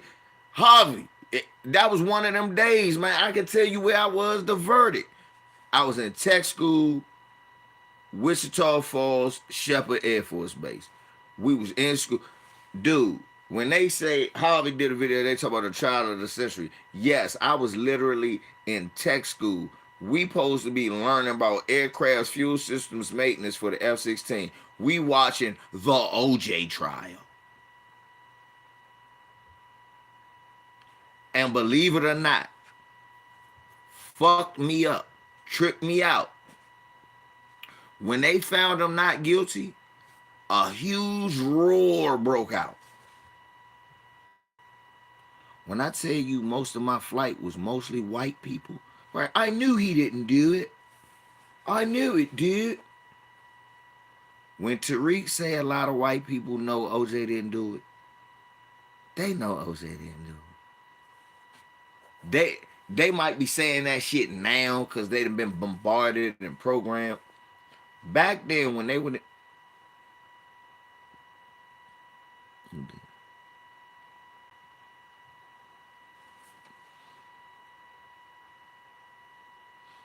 he probably didn't. Look, he probably didn't, Leonard. He probably didn't mess with the brothers. OJ was a big old handkerchief head who loved Becky's. Okay, we know that. That don't mean he deserved to be railroaded and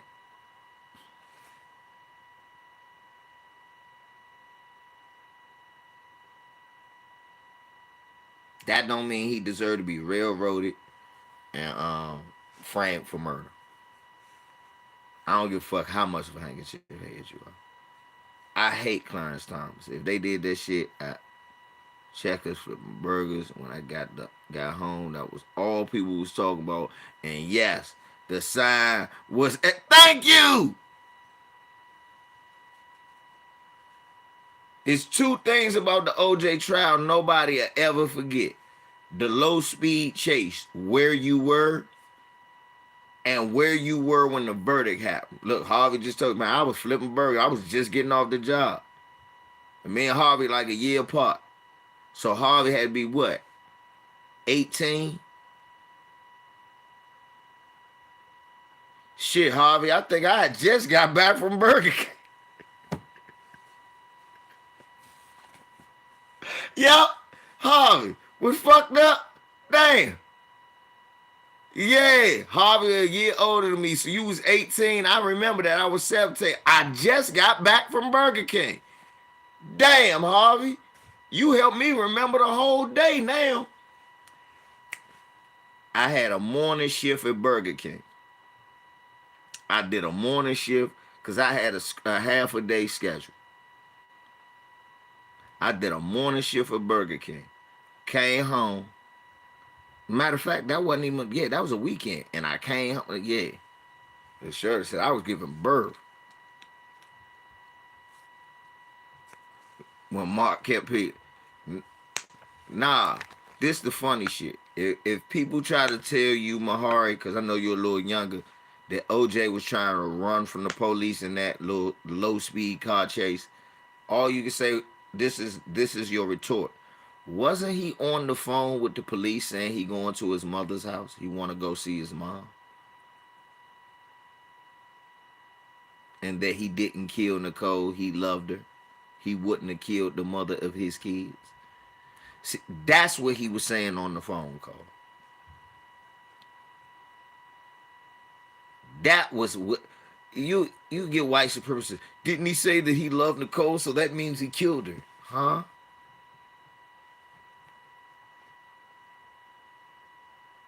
That makes sense to you. Yeah, he said he loved her, so obviously he murdered her. That's what all white people do. My dad told my mom he loved her. Then I found her in the backyard. So OJ had to do it. Then they say because he had a divorce.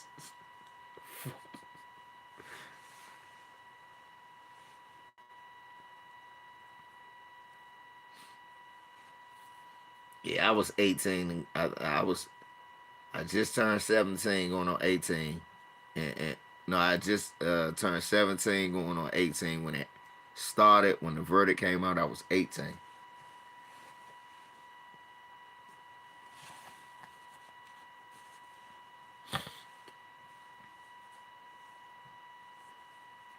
Yes, Nicole Brown Simpson was all of that. People keep focusing on him being around white people. When you are famous as a black person, that's who you gonna be around. That's the truth. That's the truth, Harvey. But the that ending part, what you said, that's really what I think people are focusing on. That he got used to living that dream. I don't think people focusing on him being around white people. It's that he got used to living that dream, and after a while, he made it more like he made it almost visible that I have a preference, that I'd rather be around these white people than you. And we was like, hold up, nigga. The only reason you famous is because we loved you first. That I think that's the issue that people have with. But I agree with everything you just said. I do. I think that, like I said, that last part, I think that's what people get hung up on. It's like, come on, man. Cause what Harvey said is right. All right, let me tell you something. I was just at Vontae Davis' funeral. Vernon Davis' brother, football player. Man, all them white people that was at that funeral down here, you seen all them black people you know he grew up with and stuff. They all sat with each other. Most of the what Chuck Pagano was like the only white guy that sat with the rest of the black people, and they forced him to do that. I think he was doing it out of respect that he didn't want to sit with the family. But Vernon, his brother and his grandmother was like, no, he really liked you. Come sit over here. He wants you to sit with the family. All his football player brothers and all his family sit in the middle. So they got him over there. But y'all, most of the money, y'all, I was like, what? And then I thought about these niggas millionaires. Once you make a certain amount of money, who the fuck you think gonna be around you? You got it. Even if you do the LeBron and make the conscious effort that the people who gonna be around me is my friends controlling my business. Who the fuck you think gonna be around your friends controlling the business? Right. Exactly. That's another thing. We got a generational thing in our brain. You got to remember what generation OJ came from. So to gain that that white acceptance meant more to him than it probably would to us. Because you got to remember, we're a generation of. I like to say me and Harvey like a generation and a half past OJ, if not two. We definitely 20 years away from him, 20, 30 years away from him. But when he was in his prime, you know, we ain't even seen him. So he's like 2.5, 3 decades ahead of us. The generation that he came from, I mean, let's just call it what it is. Most of them motherfuckers just was, they just wanted some, if they could get some white acceptance, they thought they made it. Just call it what it is.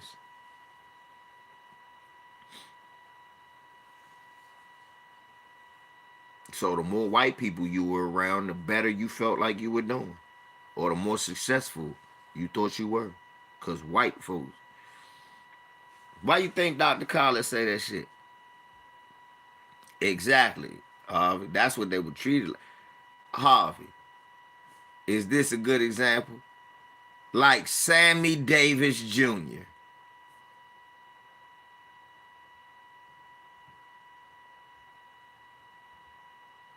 Outside of Muhammad Ali, show me a picture of Sammy Davis Jr. for black people.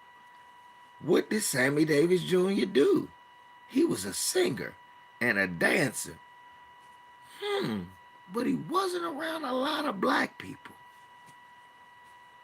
Because once he got that white acceptance, like Harvey said, he got used to that type of fame. And that's what he craved. It ain't no, the chitlin circuit, of course. That's the type of motherfucker call us the chitlin circuit. In actuality, we the trendsetter circuit. Nobody, you're not hot if we don't say you are.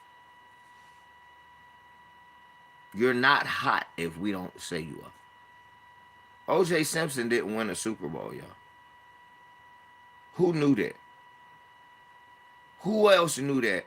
Who else knew? OJ Simpson never. I don't. He never made a Super Bowl. You know that, right? So what makes him great? What make him popular? All them black kids going through the motherfucking neighborhood going, the juice, the juice, the juice. People talk about Marcus Allen. People talk about Marcus Allen. Why was Marcus Allen the thing? The next juice.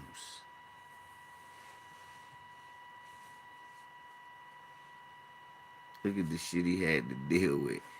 He called hell and they didn't need him anymore and he had to come crawling back to the black community. Yep. Yep. Talk about Sammy Davis Jr. Yep. And both of them did. Sammy Davis and OJ. They both caught it. They raked Sammy ass over the coals and took everything he owned. I was like, where all them white folks at? They say, didn't Dean Martin give him a little bit of money? They did say Dean gave him some money, I think.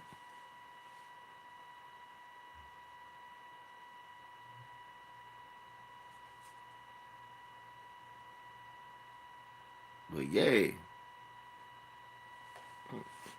And y'all don't notice that either? Why all our motherfuckers... Look, I ain't gotta say y'all. Me, you, Harvey, Lisa, we good. Cause we not beholden.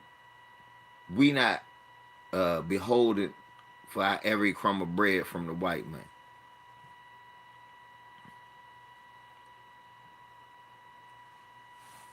Mm, mm, mm, mm.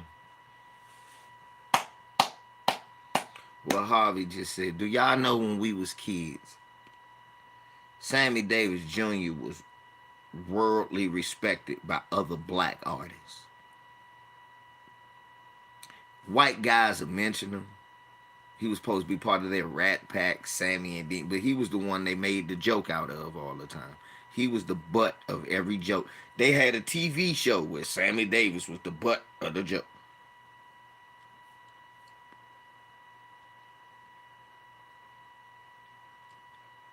Okay. Sammy Davis was more talented than Dean, Frank Sinatra, all of them. He was more talented than every last one of them. Easily. Yeah, that's what I was about to say. When Michael was young, Michael Jackson always told you he loved James Brown and Sammy Davis Jr. Believe it or not, those are Michael Jackson's models. A lot of the way Michael Jackson moved was Sammy Davis and James Brown. His business shit was James Brown.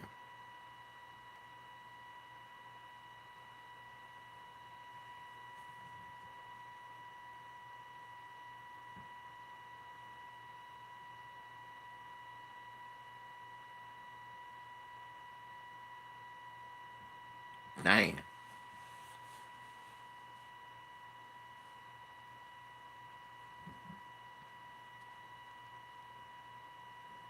See? Look. Thank DC Precise. Right. Jackie Wilson. Yeah, that's another one. That is another one Mike gave props to.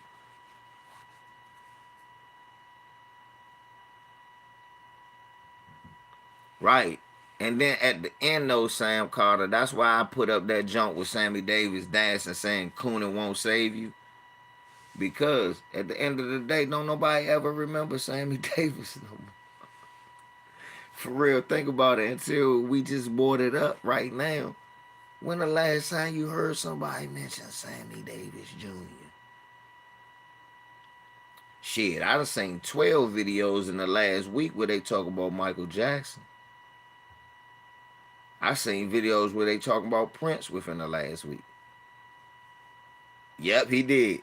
Don't do the time if you can't do the crime. I mean, don't do the crime if you can't do the time.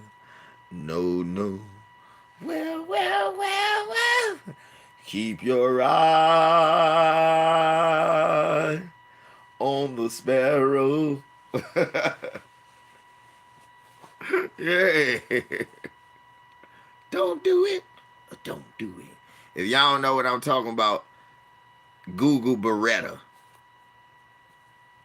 Don't do it. Don't do it. Ha ha. That dog used to cry. What's my other John? You know what my other John is, though? I gotta give it to him. Thank you, Danielle. You know what my other John is, though, Harvey? A silent anthem nobody talk about. I think it was Freddie Prince. Didn't he sing Chico and the Man? Did Freddie Prince sing Chico and the Man? That used to be my jump. Chico and the Man, that show sucked. I don't know. Y'all, let me tell y'all something. Y'all little motherfuckers, all y'all kids born after 88 now, you little spoiled bastards. Jose Feliciano, that's who it was? Okay, I thought, okay. All right, cool. I love that song, Chico and the Man. That show used to put me to sleep every time my father watched. Y'all, let me tell y'all. Y'all little spoiled bastards with all these options y'all got. We soldiers. All right, me and Harvey come up with time with TV just cut off. Snow. Y'all talk about Kaepernick kneeling. Every night we was kneeling because the motherfucking national anthem come on after the last news show. And they show the airplanes flying while they playing the national anthem. Then the TV turned to white and don't nothing come on till 6 in the morning. And that happened 2 in the morning every day. There'd be one channel that showed somebody talking about white Jesus, some racist man. And if you believe in the power of white Jesus, and it'd be one UHF channel that show Morton Downey Jr. Shouts out to Harvey in Chicago, that racist bastard. And that was it. That's how, like, Fox started. We did, and we had TV shows. We had to watch The Monkees, Brady Bunch. And the reason I'm naming this is because Harvey can tell you a lot of these shows were 20 years older than us. The Land of the Lost. Who's still watching the old Planet of the Apes? Trans Z, Voltron. Shit. Nah, tell the truth though, Harvey. I can't. You know why I ain't naming them? Because them was like candy to us. Trans Z, Voltron, Silverhawks. When they start Adolf Caesar, Silverhawks. Silverhawks, Thundercat. Them joints was like candy because they start finally coming out with shows for us in real time. But y'all, I mean, we had some stinkers. Thank you, Robotech, Robotech, Mask. Remember Mask? Y'all remember Mask? The cars that fly. That was a stinker.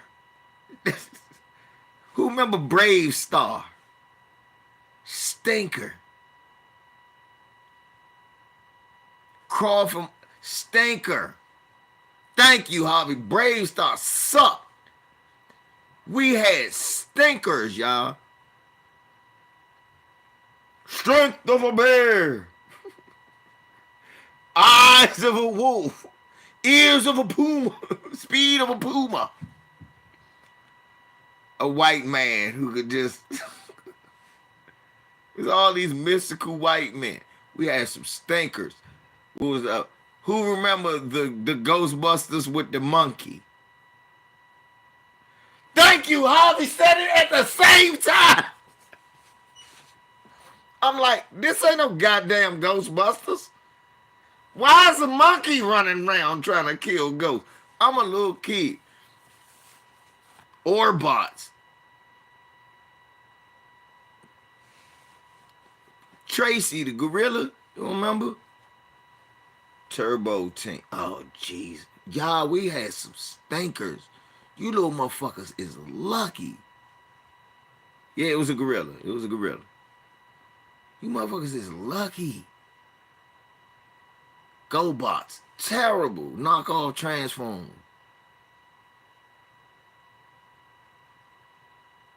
They was the first Ghostbusters. But after the movie, man, it seemed like sacrilegious to have any other Ghostbusters, don't it? Because they were the real Ghostbusters. They were. That's no bullshit, Fred. That was the name of the genre. Let's go, Ghostbusters. Let's go. Let's go. But after they got Ray Parker Jr. and all of that, it just seemed sacrilegious, didn't it? Oh, Aykroyd took the name rights. Okay. Stealing bastard. Racist ass Dan Aykroyd. Y'all do your homework. Dan Aykroyd is a racist motherfucker.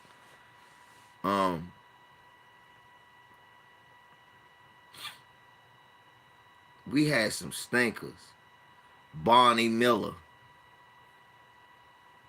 We literally had shit where the motherfucking the theme song was better than the WKRP in Cincinnati. Oh, okay. That's how it got us. Okay. That's the... See, Harvey? I didn't know that. Fame, Irene Cara. That was everybody's crush. That's how Debbie Allen and Irene Cara became everybody's crush.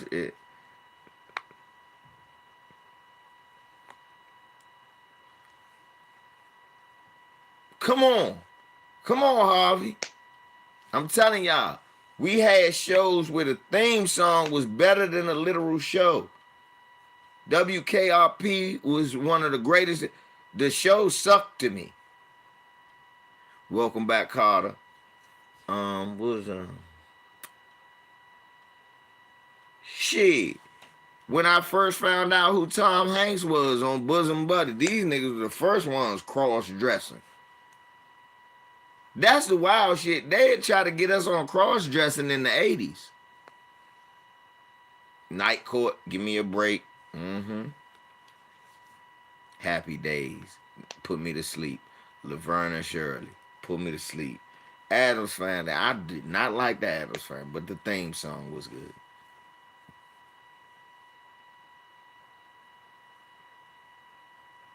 Oh man, Cincinnati, WKRP, Taxi, great theme song. Hill Street Blues, great. Young people be looking at me, Harvey. I'm riding through. I got the speakers blaring, and you hear the Hill Street Blues coming down the door. I'm just riding down the street.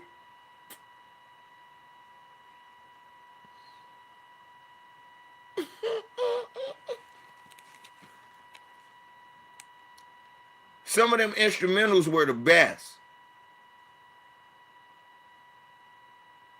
Watson, The Facts of Life. I knew I liked girls. I looked at Tootie, and I knew then that I had a love of booty when I saw Tootie in my Morgan Freeman voice. The Wonder Years. That actually was an okay show. That was an okay show. It was an okay show. I'm not gonna knock the Wonder Years. I'm not gonna act like it was a reason why after the Super Bowl that was one of the most watched shows ever. Yes, she still can. That sister is still not good looking. But it is a reason the Wonder Years was the most watched show after the Super Bowl for a long time. And bro, I remember, watch this. Harvey lived in Chicago. I lived in Washington, D.C. And if you don't live in Chicago or D.C., can y'all agree that the day after the Wonder Years came on, when you went to school the next day, that's what everybody talked about? Lie and tell me, especially if you if you between the ages of 47 and 45, the year that, if you from, 49, 50 to 45, if you saw the Wonder Years when it first came out, when you went to school the next day, that was what everybody was talking about. Did you watch the Wonder Years yesterday? Did you see the Wonder Years yesterday? Did you see the Wonder Years yesterday? It was worse than award shows. And I never watched award shows. But it was the first time where everybody talked about the Wonder Years and I could actually talk because I saw it too.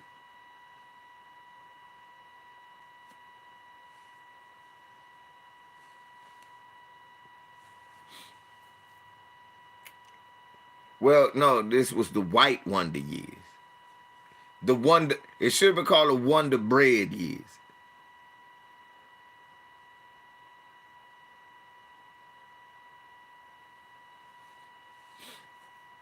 I can't answer that. I'm black. But for white people, I guess the Wonder Years for them was around the times of Vietnam when they was just hitting puberty. The Wonder Years, Different World, Cosby Show, The Simpsons, the Simpsons shirts. Everybody had one. I'm Bart Simpson, and who the hell are you? Everybody had that. Every show that Harvey just named were shows the next day you went to school, everybody talked about. The first Cosby Show, The first different world. Everybody. Oh, one more, Harvey. Living single. The first living single, everybody talked about it.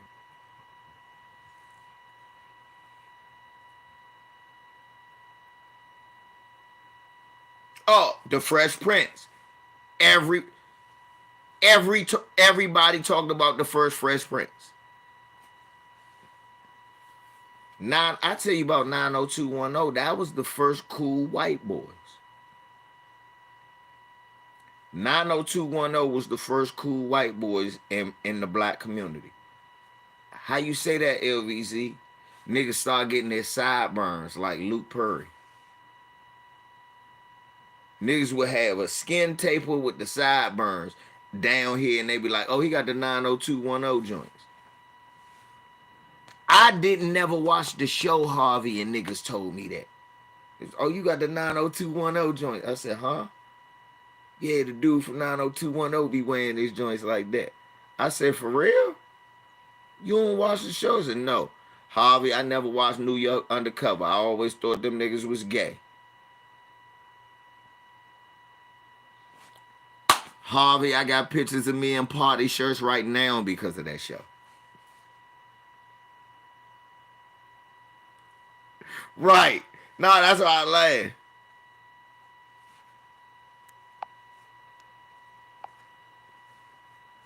Man, Parker Lewis was my joint. Parker Lewis was my joint, y'all. Serge. The Gooch.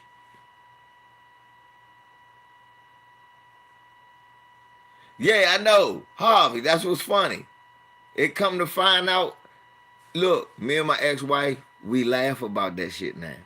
Cause we was kids. And she used to always try to get me one. I said, that nigga, they gay. I ain't watching them two gay motherfuckers, right? This is Harvey. I'm going to fuck you up. You know why she used to want me to watch it?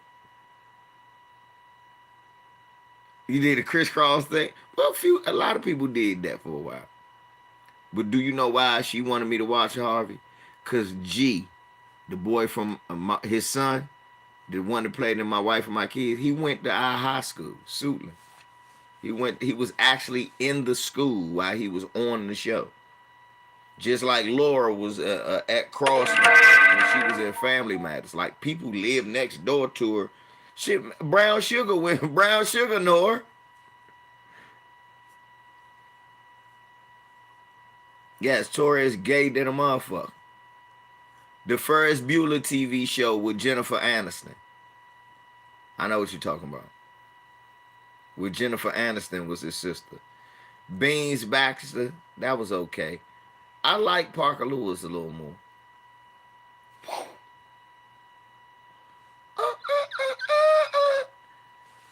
I used to have them motherfucker party shirts coming to school, rocking the different Nikes that rock them. Man, the girls used to be on me. He looked good in that shirt. I was like, I can't lose. People start laughing at this shit. That's what I used to say. I said, because I can't lose.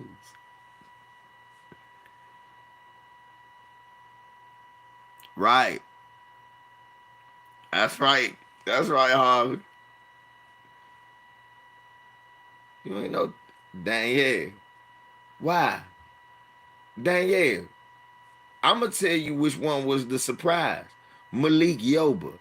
Torres was not a surprise. I looked at him and knew he was gay. The nigga used to wear mascara and eyeliner. That nigga has the softest features a man has ever had. And my ex-wife used to say, no, you saying that because he handsome. I said, no, I'm saying that because he pretty. She said, what? I said, no, that nigga's pretty. You think he pretty? I said, no, I think he trying to be pretty. He's not trying to be handsome. Handsome has a ruggedness to it. I don't see nothing masculine in that man's appearance. That man looked gay to me when I was young.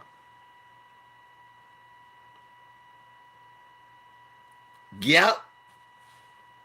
Before they changed. Yes, My Prerogative was their first fucking theme song before they changed it to that shit with her big nose ass just dancing around with all them races. Come on, Harvey. Why you gotta bring up one of the worst shows? That was another terrible show. Boy, we had some stinkers. Harvey, they was trying to get us, boy. Y'all have no. If you not old enough, Harvey naming shows you can't. Y'all probably couldn't have possibly even seen the reruns of Stephen Bochco Cop Rock. Y'all, that was the biggest flop since Dan and Dave by the Reebok Company. You remember that shit, Harvey? Remember that shit? They hyped us for a whole year. They have no idea. Harvey, that's why I get mad at my son and them looking at that shit. They hyped us up for 5 weeks, y'all. Cop Rock by Stephen Bochco. L.A. Law, Stephen Bochco. He's the one that did L.A. Law. So you're gonna love. You can't wait for Cop Rock. Cop Rock. And you see some niggas singing, I'd like to thank the jury. When I saw that on a commercial, I went, keep in mind, y'all, you have to understand that when this shit came out, me and Harvey had to be about 12, 13, respective. I was 12, he was 13 when Cop Rock came out. I knew then at 12 something was wrong with that picture. Yeah, St. Elsewhere. That was another good theme song, bro.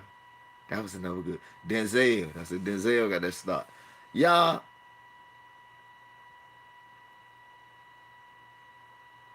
that show was a musical about niggas getting locked up. It was the dumbest shit. That shit lasted 6 episodes, and they took that goofy shit off.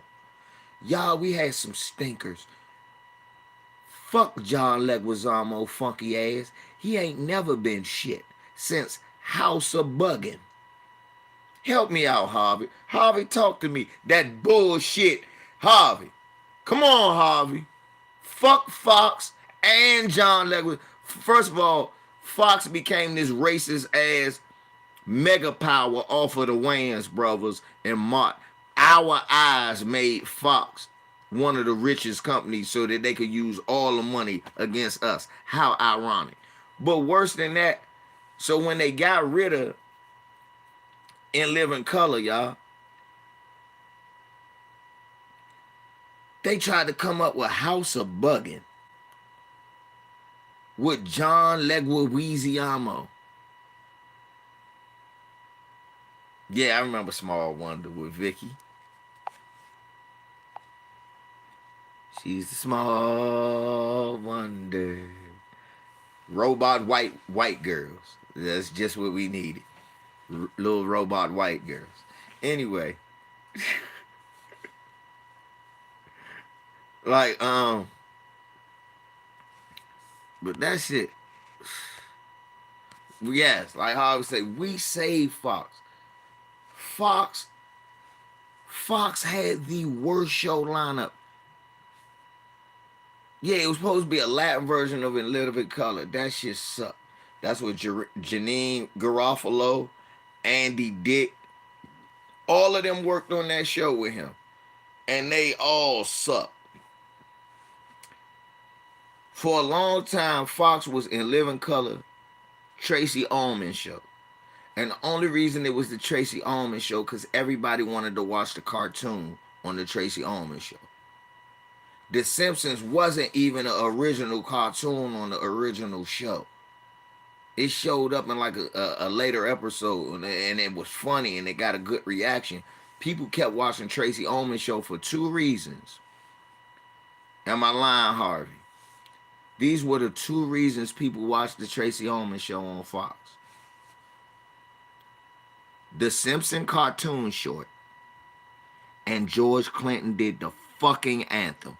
Outside of that, that show blew chunks.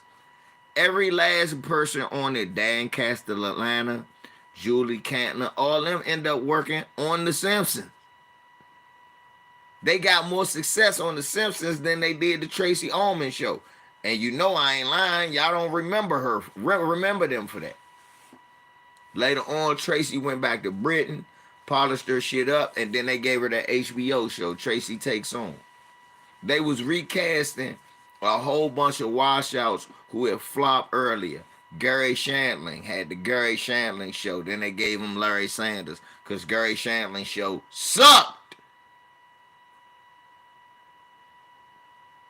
Gary Shandling show was literally basically the Seinfeld show before the Seinfeld show. A show about nothing.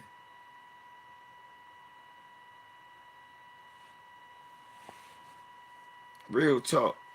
Who remember the Sinbad show with Ray J? Who remember?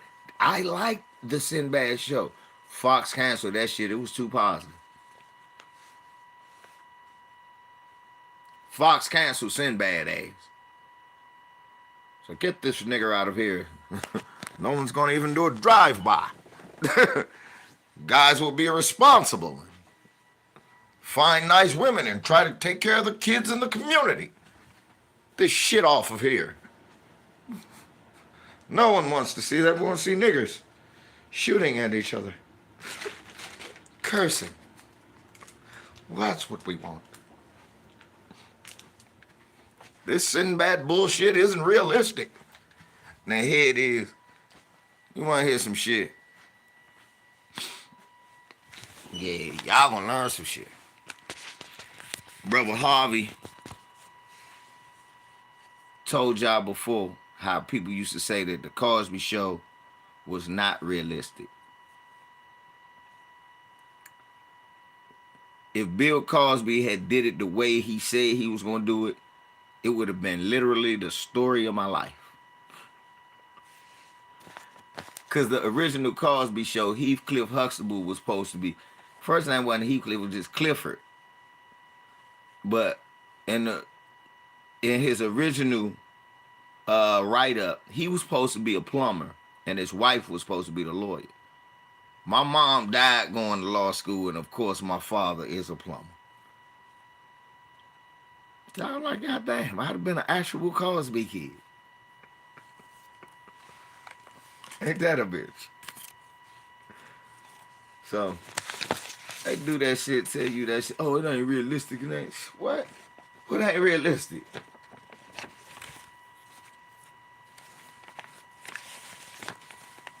That shit real. These motherfuckers out here,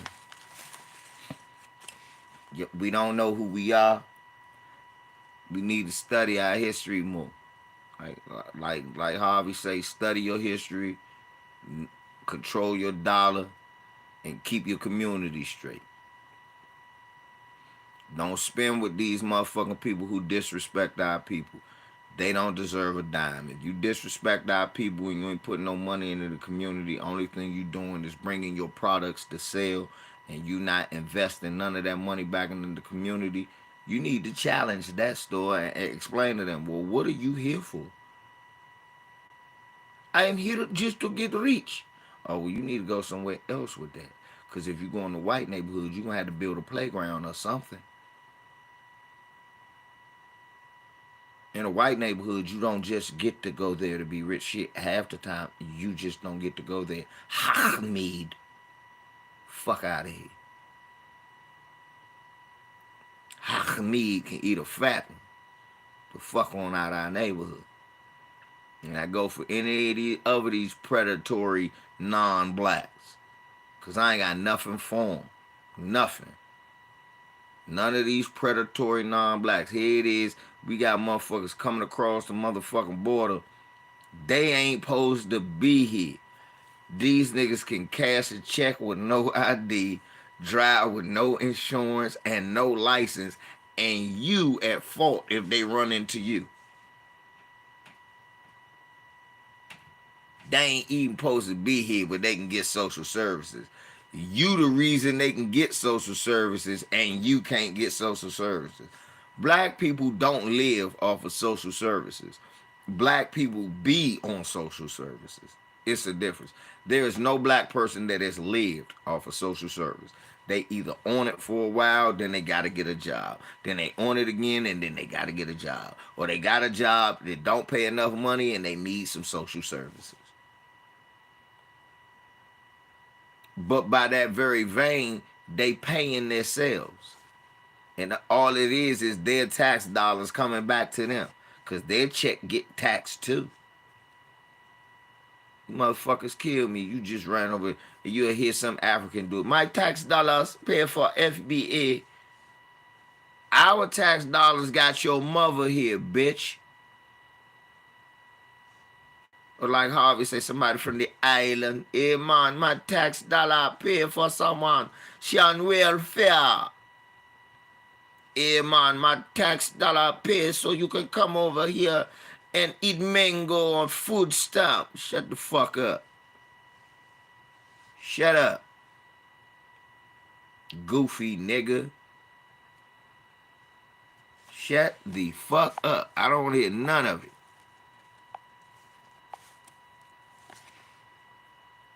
Oh yeah, don't give me that. Yeah, I forgot that one. And then they can carry guns without licenses.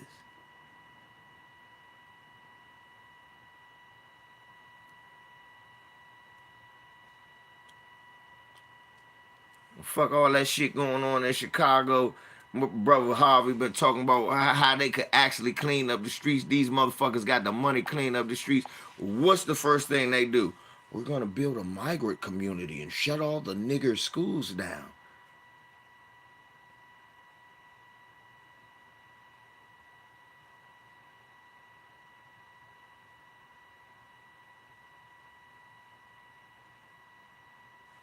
Nah, don't flip this, John, man. Think about all that shit going on in Chicago. You got brothers like Harvey, intelligent bro. Brother Knowledge Speaks back in the day. You had a bunch of intelligent brothers out of Chicago. A lot of people stomping, doing the right thing, trying to say the right thing, talking to the right people, calling out the right electorates, calling out the wrong electorates, all of that good shit. And everybody said universally that the money wasn't getting put in the right place. Soon as these motherfucking legals come, they know exactly where to put the money. In their hand.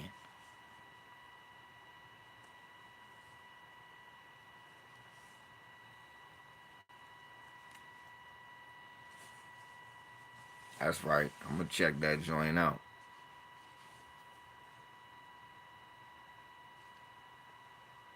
So, nah, man. You ain't gonna see me stomping for nobody but us. Again, family, in closing, we have learned something. Motherfuckers hit us with, oh, Jews aren't white, but they ain't black either. Well, they're not white, they're not black. What does that mean? That means they weren't Jim Crow, segregated, or enslaved. Well, if you go to Bible, they weren't Jim Crow, chattel slaved, school to prison, war on drugs. None of that happened to them. So they're not black. What do you mean? Well, look, it's only blacks and non-blacks. And what I've learned is non-blacks are all non-blacks subscribe to racism towards blacks. Every group of non-blacks has an anti-black sector. It's not a group you can't point to. It's not a group of non-blacks you can point to that doesn't have non-blackness. So with that being said, it's us against everybody.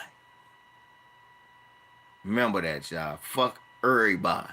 If they ain't us, fuck them. Too bad, so sad. I ain't do it. I don't know what you want me to do. But I ain't stomping the yard for nobody that ain't us. So, don't fall for the okie doke. Much love to my brother Harvey. Hey, Harvey, man, email me so I get your email, bro. LVEEZY55 at Gmail, man. So I get your email, because we're going to definitely have to We're going to have to do it live. We're going to have to teach these people something. We're going to have to teach somebody young and something because we got to chop it up. And, yeah, we got to do something together. So I damn sure appreciate you coming through, bro. I appreciate all of y'all coming through. Definitely appreciate all the birthday wishes. Let it, man. Yeah, ain't it, Leonard?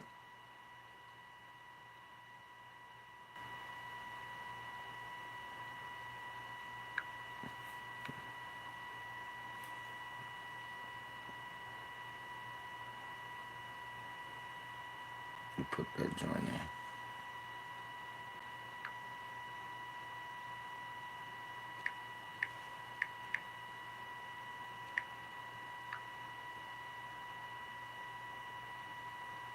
Your son turned said, "Happy birthday, nephew." That's what I'm talking about.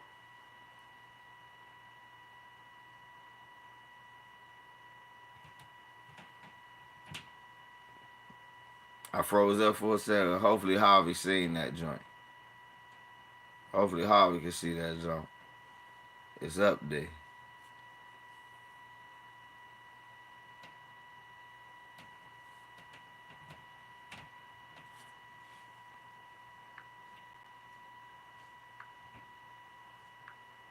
Got it? Bet, bet, bet. Alright, so man. I'm gonna shut it down. LVZ, man. Another day, another nickel. As always, love to the fam. And as always, fuck a peck of wood.